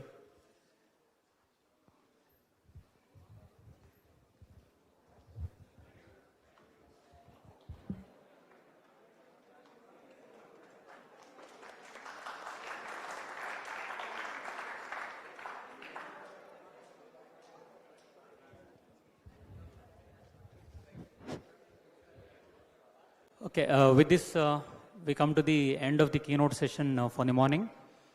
We have the break now, lunch break, and the afternoon session will start exactly at 1:45 p.m. for the parallel sessions in mechanical block.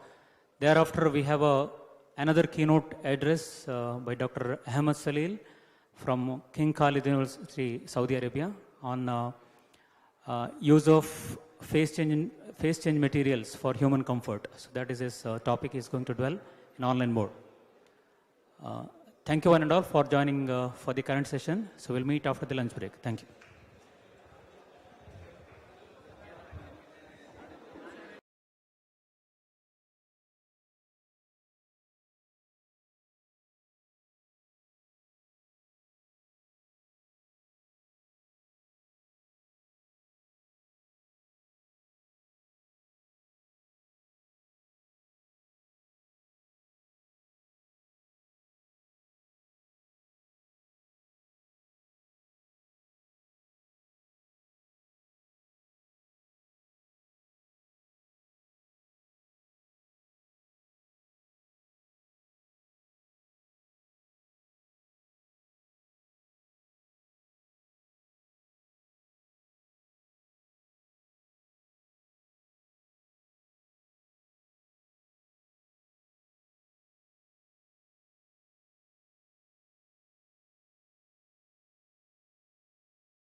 Dr. Salil has worked in various engineering colleges and has a teaching experience of 15 years. Prior to King Khalid University, he was working at BA College of Engineering, and he was my colleague.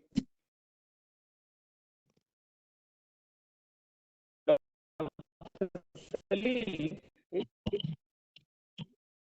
is having membership in various professional bodies like IAENG, Teaching and Educational Research Association, and Scientific and Technical Research Association.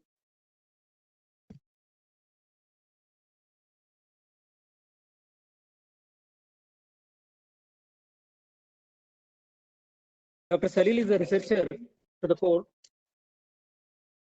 having published journal papers in more than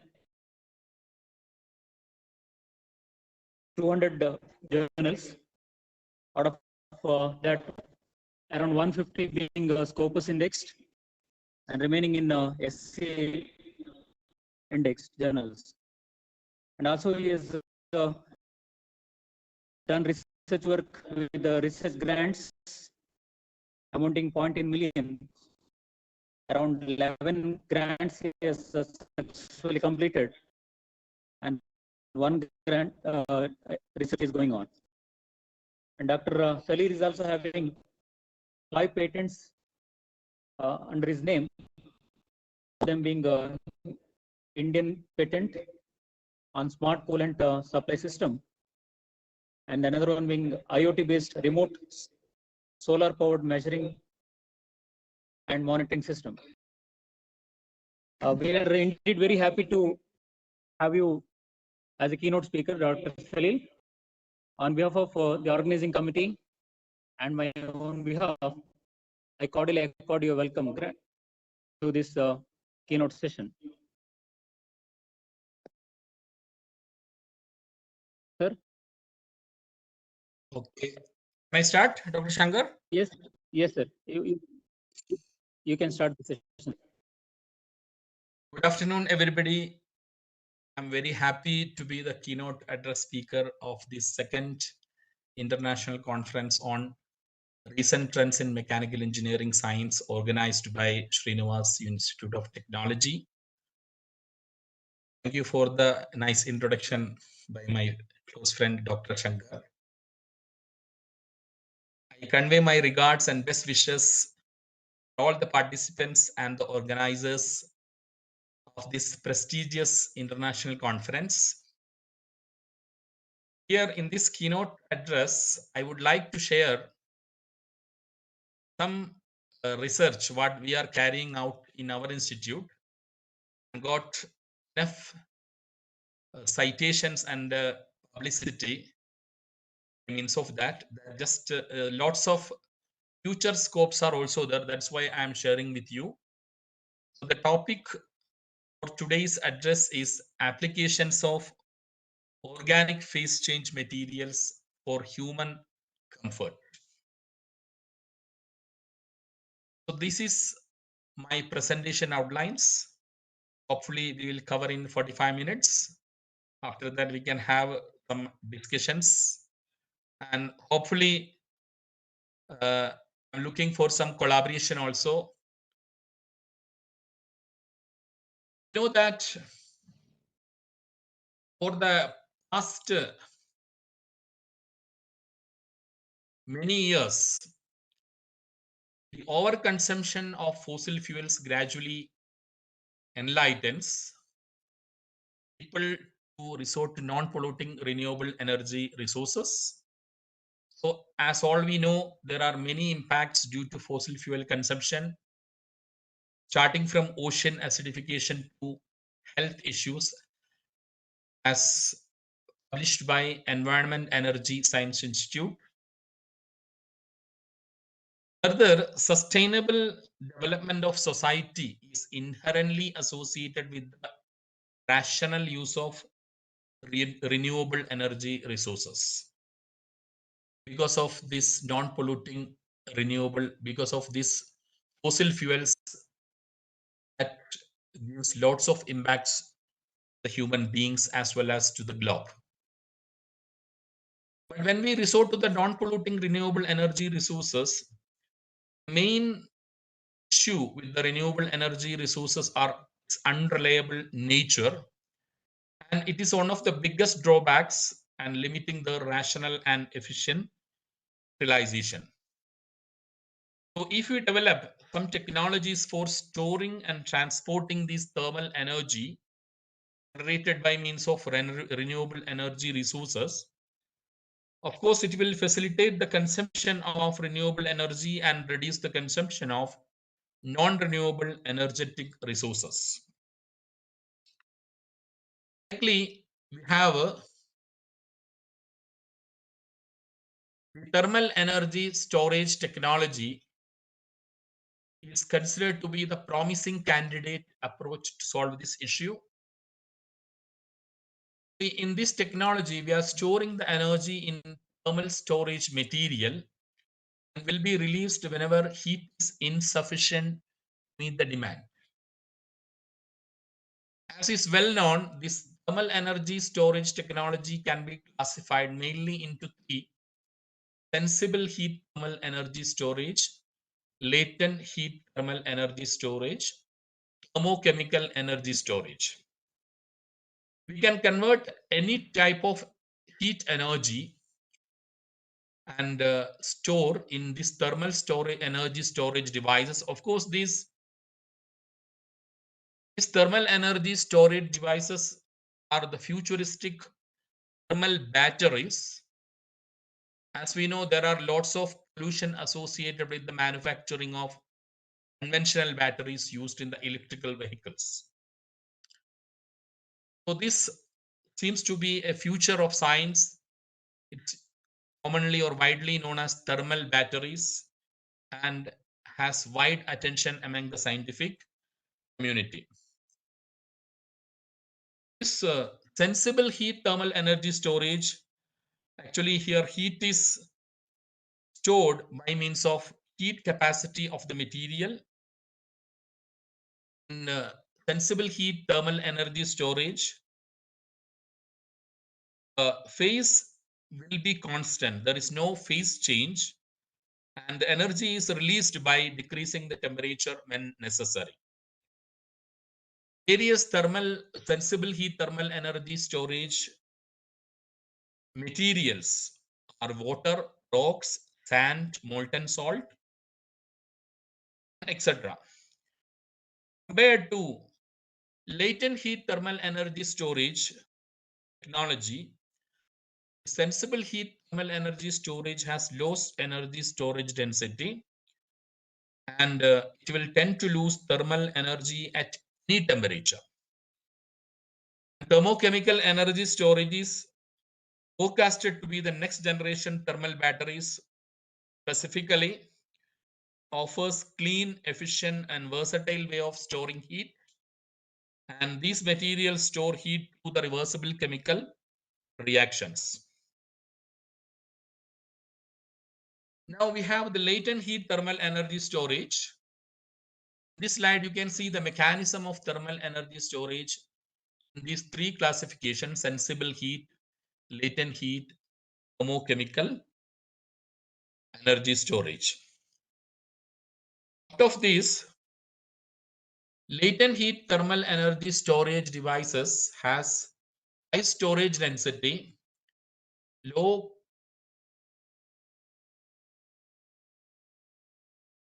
cost, and negligible temperature difference, negligible temperature fluctuation, especially during the release of energy.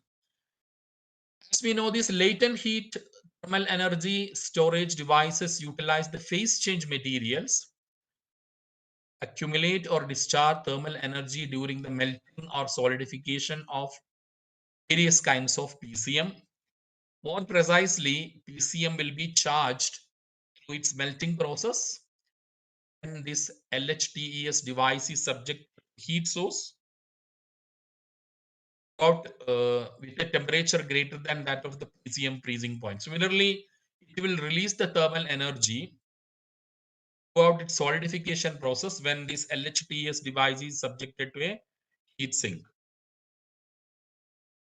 Its temperature below that of the PCM freezing point. Let us define the phase change material as a substance with a high heat of fusion, which when melted and solidified at a certain temperature is capable of storing and releasing large amount of energy.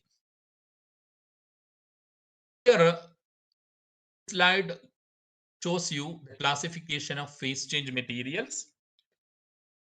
We classify the phase change material, we can have solid phase change materials and solid liquid phase change materials, and its uses and applications are many, and each classification has its own advantages and disadvantages.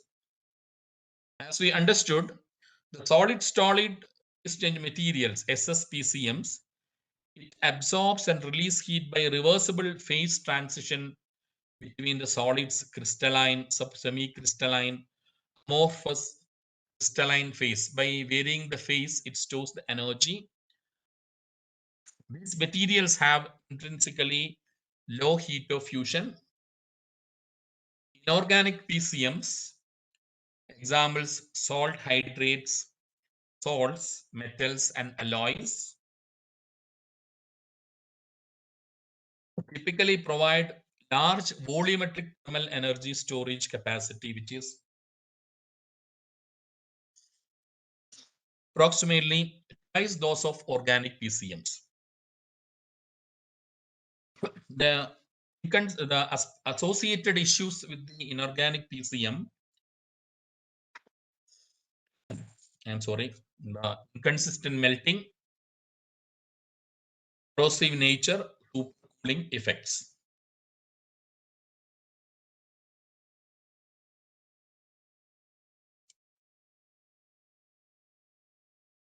These disadvantages restrict the applications in many fields. Now we have eutectic PCMs. These are nothing but the mixtures of different types of PCMs. It may be organic, inorganic,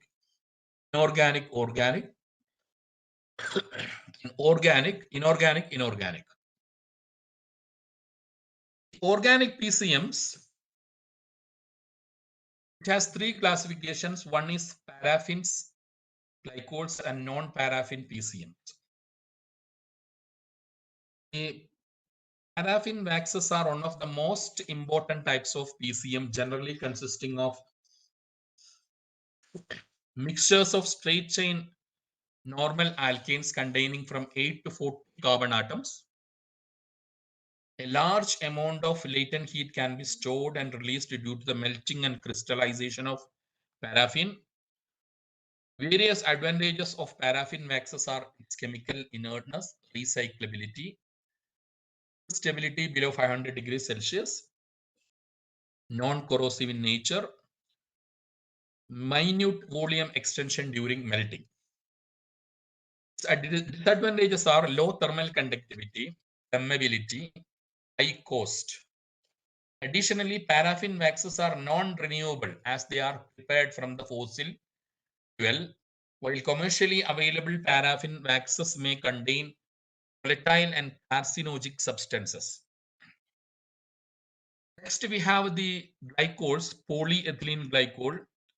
It's an attractive type of PCM due to its high enthalpy, wide transition temperature, thermal and chemical stability, ease of chemical modification, low vapor pressure, and competitive prices, and non-toxic, and it is non-corrosive also in nature. But the major disadvantage associated with the polyethylene glycol is low thermal conductivity, and there are some instability issues associated with the phase changes. Non-paraffin phase change materials include fatty acids and esters, have a high latent heat capacity, limited supercooling, high stability in the proper temperature range, and can be produced from renewable resources. Here, this slide will show you the advantages and disadvantages. I'm not taking any time to explain it. But from at a glance, you can see that there are lots of advantages associated with the organic phase change material, especially the non-paraffin type, and most of its disadvantages can be eliminated with minute alterations.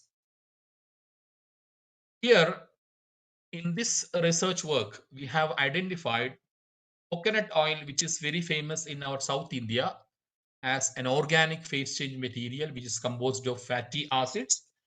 And all we know, it is made from renewable feedstock. These organic non-paraffin PCMs like coconut oil have several characteristics render them preferable for inclusion into thermal energy system working close to the atmospheric temperature, especially widely used in the building applications. And there are lots of researches and research outputs, and it is industrialized. Its usage in building thermal management system, the use of coconut oil as a PCM is widely made practical nowadays. However, have used some application in the automobile sector. It has not been supported so far, reported so far. So accordingly, the present work has attempted to use coconut oil as a phase change material, maintain suitable thermal comfort inside the passenger car cabin. Here, the phase change material, which are stored in the form of pouches, and it is impregnated in the roof ceiling of the car, and experiments were performed for a period of 3 months in the Abha region of Saudi Arabia, where the temperature variation during the daytime in the night, the difference is much far. Here you can see the thermophysical properties of coconut oil by different authors. Of course, I have authored 4 papers from this coconut oil phase change material research. I will show you it, and you will get all the details from my paper. Here it shows the enthalpy of fusion and melting temperature by different measurement method. After all, we have reported in my review paper. And when it comes to the research problem, so why we have used this coconut oil as a phase change material to maintain thermal comfort inside the passenger vehicles or cabins. Here you can see one graph. This issue is much bigger. You might have seen children or pets unknowingly or accidentally trapped in the car which is parked in the sunlight, you can see the number of deaths happened only in the United States from 1998 to 2012. And still nowadays also we have been seeing many news reported in the Middle East, even in India. The children are trapped in the car and they are subjected to hyperthermia. Actually, what happens when we park the car in the sunlight? See, the shortwave radiation coming from the sun, glasses of the vehicle, the glass windows, will permit these shortwave radiations get in, and gradually the different upholsteries and utensils like seat, dashboard, steering wheel, all these acquire some temperature and re-radiate the heat energy in a reverse direction. This re-radiated heat energy will be in a long wave nature. This long wave radiation will not be escaped or will not be permitted to go out through these window glasses. So you can read about the problem, and it is a wide issue, big issue in the universe. Water vapor, the carbon dioxide, absorb this law. There are many humidity and carbon dioxide already inside the cabin. These absorb these long wavelength infrared radiations re-radiated by the interior surfaces of the automobile. After all, it becomes a greenhouse effect inside the.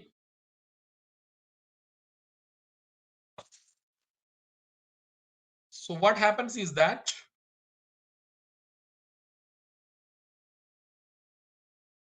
this car, when it is parked under the sun, more serious effects and that of greenhouse effect also happens, because over the time these plastics which is usually used for covering the seats and all, and rubber molecules and even gasoline will gradually accumulate and slowly ruin your health. And there are lots of issues, especially respiratory problems, and men who regularly use cars and that are stationary in hot weather also run the risk of fertility related diseases.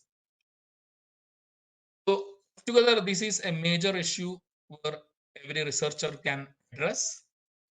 So this temperature increment, you can see this slide that how fast the temperature inside the passenger cabin when it is parked under the sunlight increases with respect to the outside temperature. See, for example, if the outside temperature is 21 degrees Celsius, if you park your car in the sunlight, even if it is under the tree also, after 10 minutes, it will be boosted 32 degrees Celsius inside the cabin.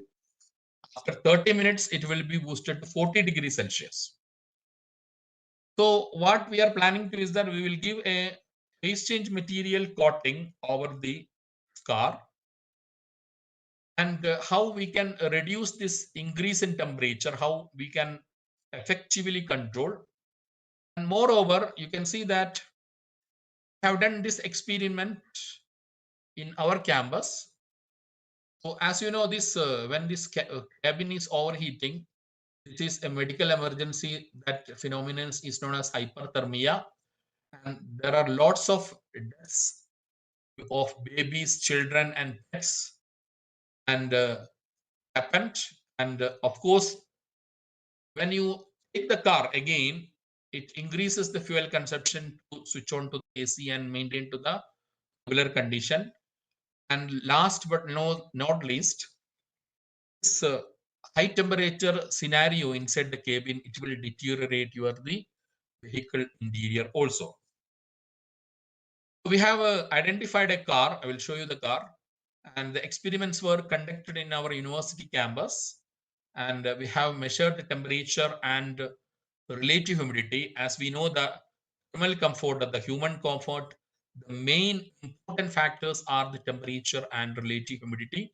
So we have measured both these parameters by using USB data logger by make read instruments, and temperature measurement device. We have used a measurement computing data acquisition system, and the temperature and relative humidity inside the automobile cabin without PCM was monitored simultaneously, especially in the month of February and March, where the variation of temperature in the daytime and night is different, large different. So this method, we identified that from the conclusion it is a simple and feasible solution to prevent undesirable heating and humidity decrease. Here, this is the first time Dr. Yamashita et al. He reported in 2005 what happens to the temperature and relative humidity in a parked automobile during summer. You can see that the temperature is being increased a high level, which is around 70 degrees Celsius, whereas the humidity, which is decreased to a very alarming level of less than 20 percentage during the time the car is parked. So we have reviewed the literature, and we have found that lots of people worked on this issue, but most of the work, I will show you the comparison chart in the conclusion. Mimic model of car is used to regulate the temperature and relative, not the actual cars.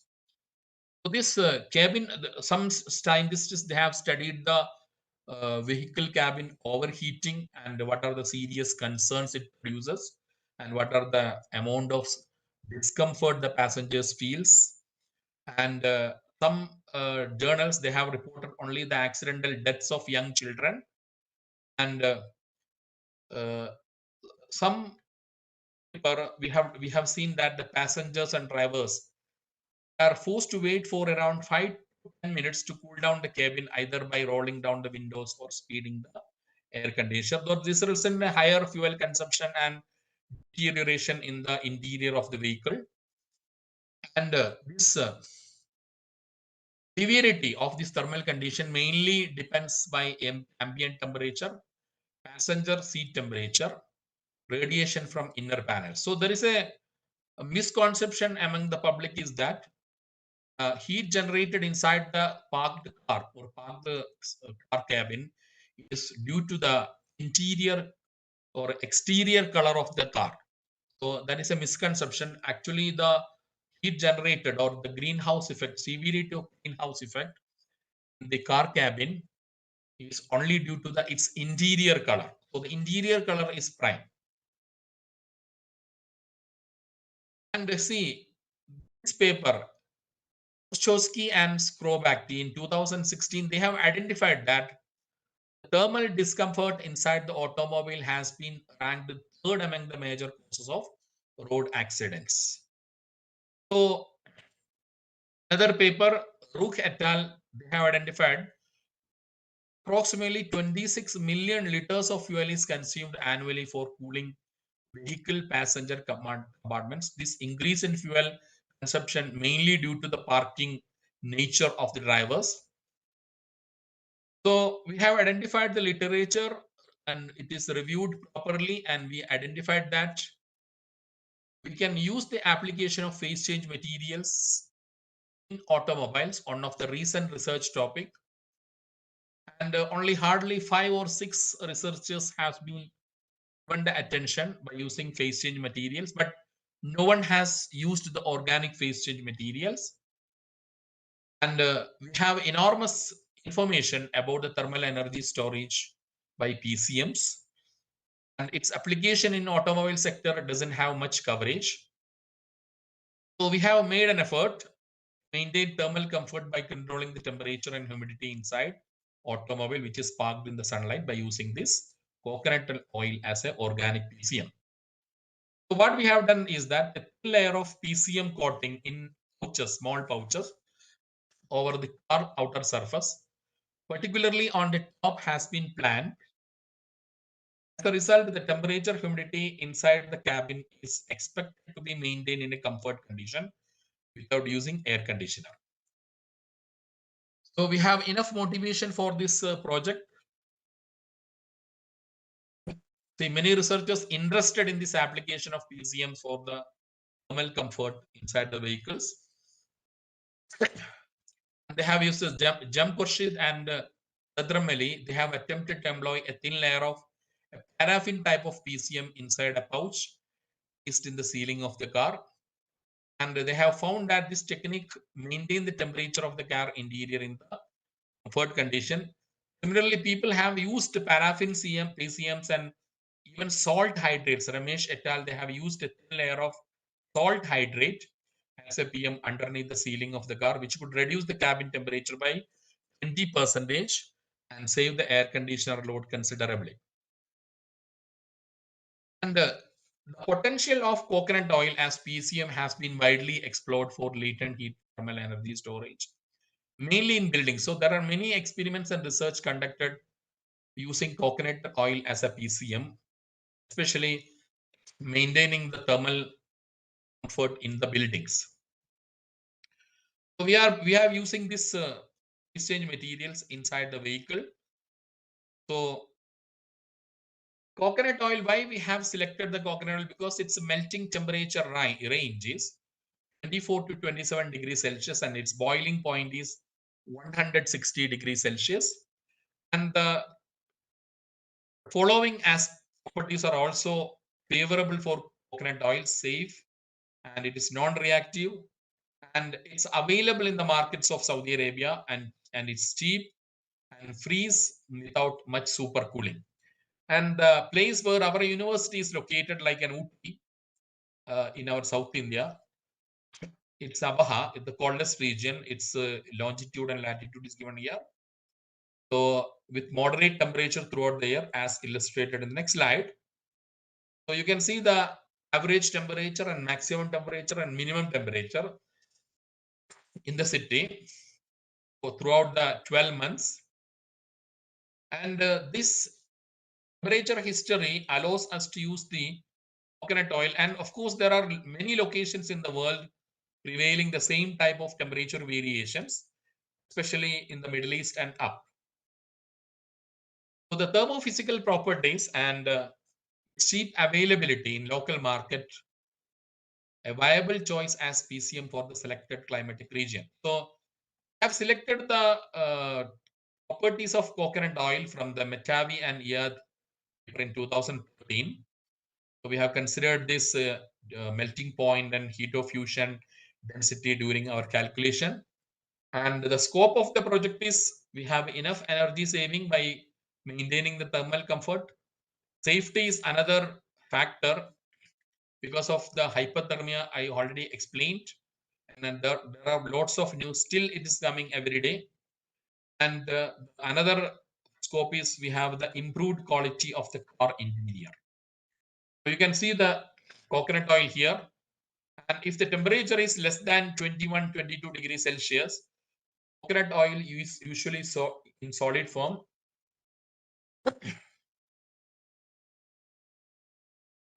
In this Abaha region, this Abaha is our city. And you can see the phase change of coconut oil inside the pouch, what we have kept above the rooftop of the car. This is the liquid phase and this is the solid phase. And we have a standard calculation of the required quantity of coconut oil from the basic heat transfer equations. So we identified, so we have taken the mass of the air in the cabin for a mid-size car. 40 degrees Celsius, we have identified 3,670 gram from the literature, and its CP value and the increase in temperature per period of time concerned. All these things you can calculate the total mass of the phase change material required for the or what we have used is 1.429 kilogram by considering some factor of safety and leakage possibilities. This is roughly considered, we have considered as 2 kilogram.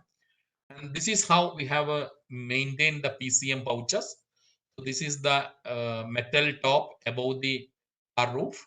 And after that, we have given a foam.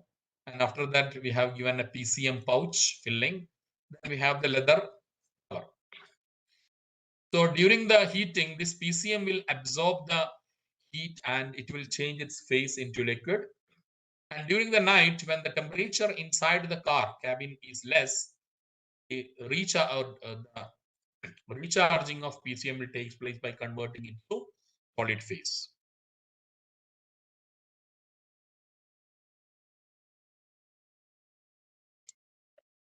Here we have used this humidity temperature USB data logger.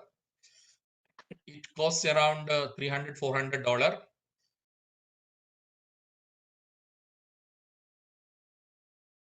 This particular device is used to identify the temperature and humidity, some special points of the, especially in the dashboard, seat cover, all these things. And in addition, we have used a data logger where we have used the thermocouples. Of course, it can accommodate RTDs, thermistors, semiconductor sensors, etc. And it has 8 analog inputs and giving 24-bit resolution. And this is used to measure the transient temperature variations and humidity variation by connecting to a laptop. And this is the car we have used, which is made by Toyota Cressida. It is make 1984. And these are the features of the car. And my students, they are working by keeping the coconut oil pouches in the rooftop immediately after giving a foam insulation. So these are, you can see the unmelted coconut oil paste, which is they are fixing in the rooftop. And after fixing it, the roof is refurnished and it is fixed properly and it is kept in the sunlight. This is the one more view of coconut oil pouches under the rooftop of the car. Now we will discuss the results and results. And here we have identified the 4 areas inside the car, highly temperature sensitive, which are dashboard, front seats, rear seats, and rear board. So depending on the position of the parked car, so we have varied the parking positions because due to the sun direction, we have tested it in different directions where the proper sunlight is getting into the car. In most of the cases, we have seen that front seats have the largest projected area of glass facing into the sun ray. So the temperature and humidity led data loggers are placed on the front seats because the front area of the car is subjected to solar heating more. And proper care was taken to prevent the falling of direct solar radiation on the device. And the car was totally closed during the temperature measurement. No windows are opened. And this is the temperature shooting trend inside the car without PCM. So if the initial temperature is, let us say 22 degrees Celsius, after 60 minutes, we have identified that by parking from 8 a.m. to 9 a.m. Outside temperature is shooting up to 45 degrees Celsius with a mere 60 minutes of time. So this figure, you can see the temperature and humidity variations by different scenario. We have a temperature, the first is the ambient temperature. This is the ambient temperature. And the red color, the temperature inside the car with the use of PCM, and this green color, temperature inside the car without the use of PCM. So all these upward trending, these 3 curves are temperature. And you can see this black and blue color. This indicates the relative humidity variation. And you can see that this blue color indicates the relative humidity variation by using the phase change material. And the black color indicates by using phase change material. This is without using the phase change material. You can see that there is a considerable reduction in the relative humidity, which causes lots of health issues and respiratory difficulties inside the car. So there is a huge difference between the relative humidity by impregnating phase change material. For example, so I'm not going into the details. You can see that a temperature difference of around 13 to 14 degrees Celsius is observed by using the phase change material. This is by using phase change material. This is the temperature inside the, or the peak temperature inside the car without using the PCM. So this difference is around, you can calculate as around 13 to 14 degrees Celsius. Similarly, this black color and blue color shows the relative humidity variation. The difference is around 8 to 9% relative humidity differences, which is enough to safeguard the passengers from the death.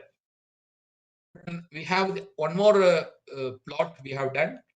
Here you can see, apart from the temperature inside the car with PCM, without PCM, and the ambient temperature, we have one more curve which shows the temperature inside the coconut oil pouch is also shown. This temperature, this color indicates the temperature inside the pouch. So here also the same trend. It is the experiment is done in some other day. So you can see that the temperature variation and its difference depends on the outside climate or ambient temperature and relative humidity, of course. And but the variation, the saving in relative humidity by means of using coconut oil as a PCM is around 10 percentage, and similarly there is a considerable reduction in the interior temperature or maximizing 15 degree Celsius.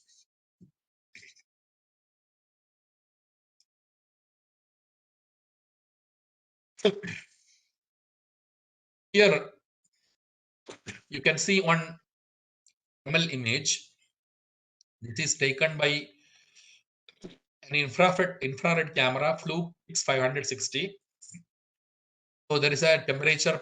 This one gradation is shown in the y-axis.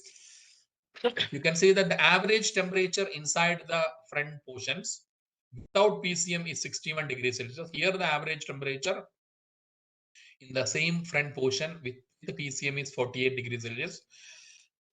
And we have identified that a difference of 13 degrees Celsius. And this is the highest when we compare with the previous works. So here you can see the different, this is our work, coconut oil. And we have 5 more other works reported in the literature. Among these 5 works, you see the type of vehicle, they have used a mimicked model either by means of some car model, by means of wood, they have made it. Only one genuine research is reported by using Ibiza 2007 model, which is done by Oro De Jong and Keviza in 2016. And they have used an inorganic PCM, salt hydrate, RT27. And they have measured they have impregnated the PCM inside the ceiling. And they parked the car at 2 hours at peak sunshine. And they have found out a 10 degrees Celsius temperature reduction. It is only genuine research, because all other 3 researchers, you can see this research and this second research and fourth research, they have used the mimicked model, which will not reflect the practical or original or real condition inside the car, because the real conditions will be only prevailed if you use a real car. And in this experiment, Gopala and Ambadipudi, they have used this paraffin type of PCM, and they parked the car between 12:30 to 30 p.m. And the reduction they have identified only 6. And we have used the original car, Toyota Cressida. Especially, no one will allow to use the car for modification, but our students, they have identified a car for this type, this experiment, and we have used that car. And the pouches, coconut oil pouches, are placed inside the ceiling, and it is parked from 9 a.m. to 5 p.m. And we have observed a temperature reduction of 13 degree Celsius. So of course, we can claim that the organic PCMs gives a maximum reduction in the cabin temperature. Now, the concluding, we can see that we have identified the coconut oil, and there is a reduction of temperature 13 degrees Celsius, and exact relative humidity increase 8.8 percentage. And more researches can be possible by immersing metallic foam into the coconut oil PCM, or by dispersing nanoparticles and nanotubes, or by using fins. Encapsulation of PCMs and micro encapsulation of PCMs are few recent techniques to be explored by research scholars to enhance the thermal conductivity of PCM. So let me conclude.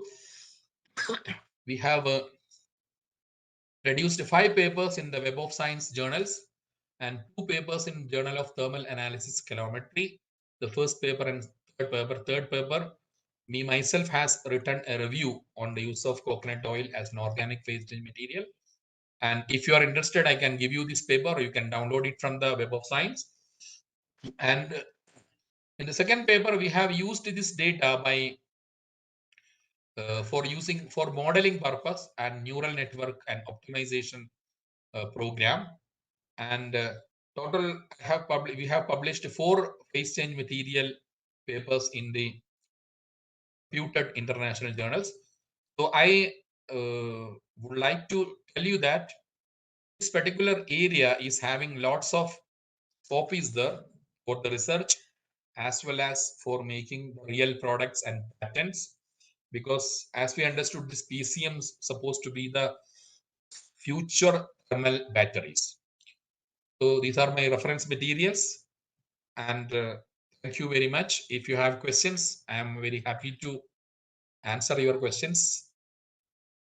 Thank you very much for your patient hearing.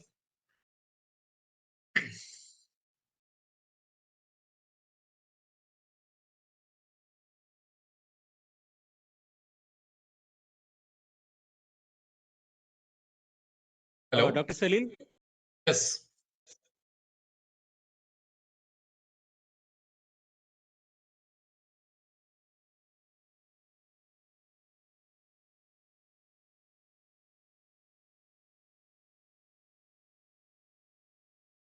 Now the floor is open for any queries or clarifications. Online participants, if you have any questions, you can post it in the chat box. In fact, we have many people watching this live stream in YouTube also.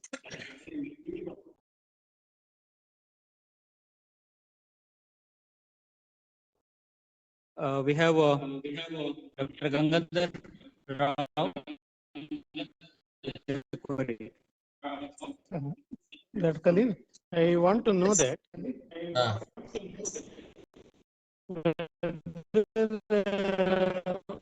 Sir, actually your heating, sound cooling, is and not. the oil properties may change. No?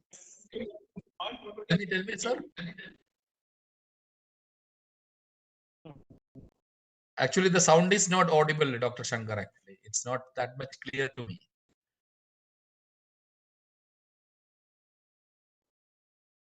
Dr. Salil, is it clear now? Tell me, sound. There is an issue. I can't hear you properly. Dr. Shankar, I can hear you. No problem. The question sir posed was, will there be any change in the properties of the material due to cycles of heating and cooling? No, actually, these phase change materials, actually, when we recharging and charging, since the temperature remains constant during this phase change, that's why it is known as latent heat thermal energy storage devices. Since the temperature is constant during the phase changes of all materials, even in coconut oil, if the phase change happens at the same temperature range, so there is less chance for the variation of other properties, I think. Of course, there will be some variation practically. We cannot neglect it. But the variation can be, see, for this industrial purpose and all, variation we can neglect it, it seems. Okay. Any other questions, participants? All right. Sir, I have a question. Yes, tell me. The work has been carried out in Saudi Arabia, where there is a huge difference in the daytime and night temperatures. Yes, yes. When the similar tests are to be conducted in, say, southern India, what Of is your course, recommendations of to course, take care about the experiments? of course, there should be some alterations to be done to modify the properties of the coconut oil, as I told you. By immersing some metal forms or nano materials, we can change the properties of this coconut oil. And Saudi Arabia, as you know, it is everyone's mind. Saudi Arabia is a very hot and humid, arid country. But in our area, actually, it's a hill station. The day temperature and night temperature, the difference is more than 20 degree Celsius. Okay, sir. And all my participants, this is my email ID. You are free to contact me for any clarification about the presentation, because I am very sorry to send you manually because I am in Saudi Arabia now. I don't have vacation and leave. That's why I could not come. Okay, sir. I will share that email ID to the participants' WhatsApp group also. Even I can share the PowerPoint, Dr. Shankar. Sure. Okay, sir. We are very thankful to you for the wonderful session where you have given the technical insights into the use of PCM material for the temperature variation studies inside a automobile car. From the organizing committee of Rtimes 2023, I extend a very heartfelt gratitude to you for spending your valuable time for us. Thank you very much, sir. Thank you from my side also for the organizers and participants and the organizing secretaries of the conference. And I wish you all the best for the conference. Thank you all. Okay. Thank you to all the audience also. So we are closing this session. Thank you very much.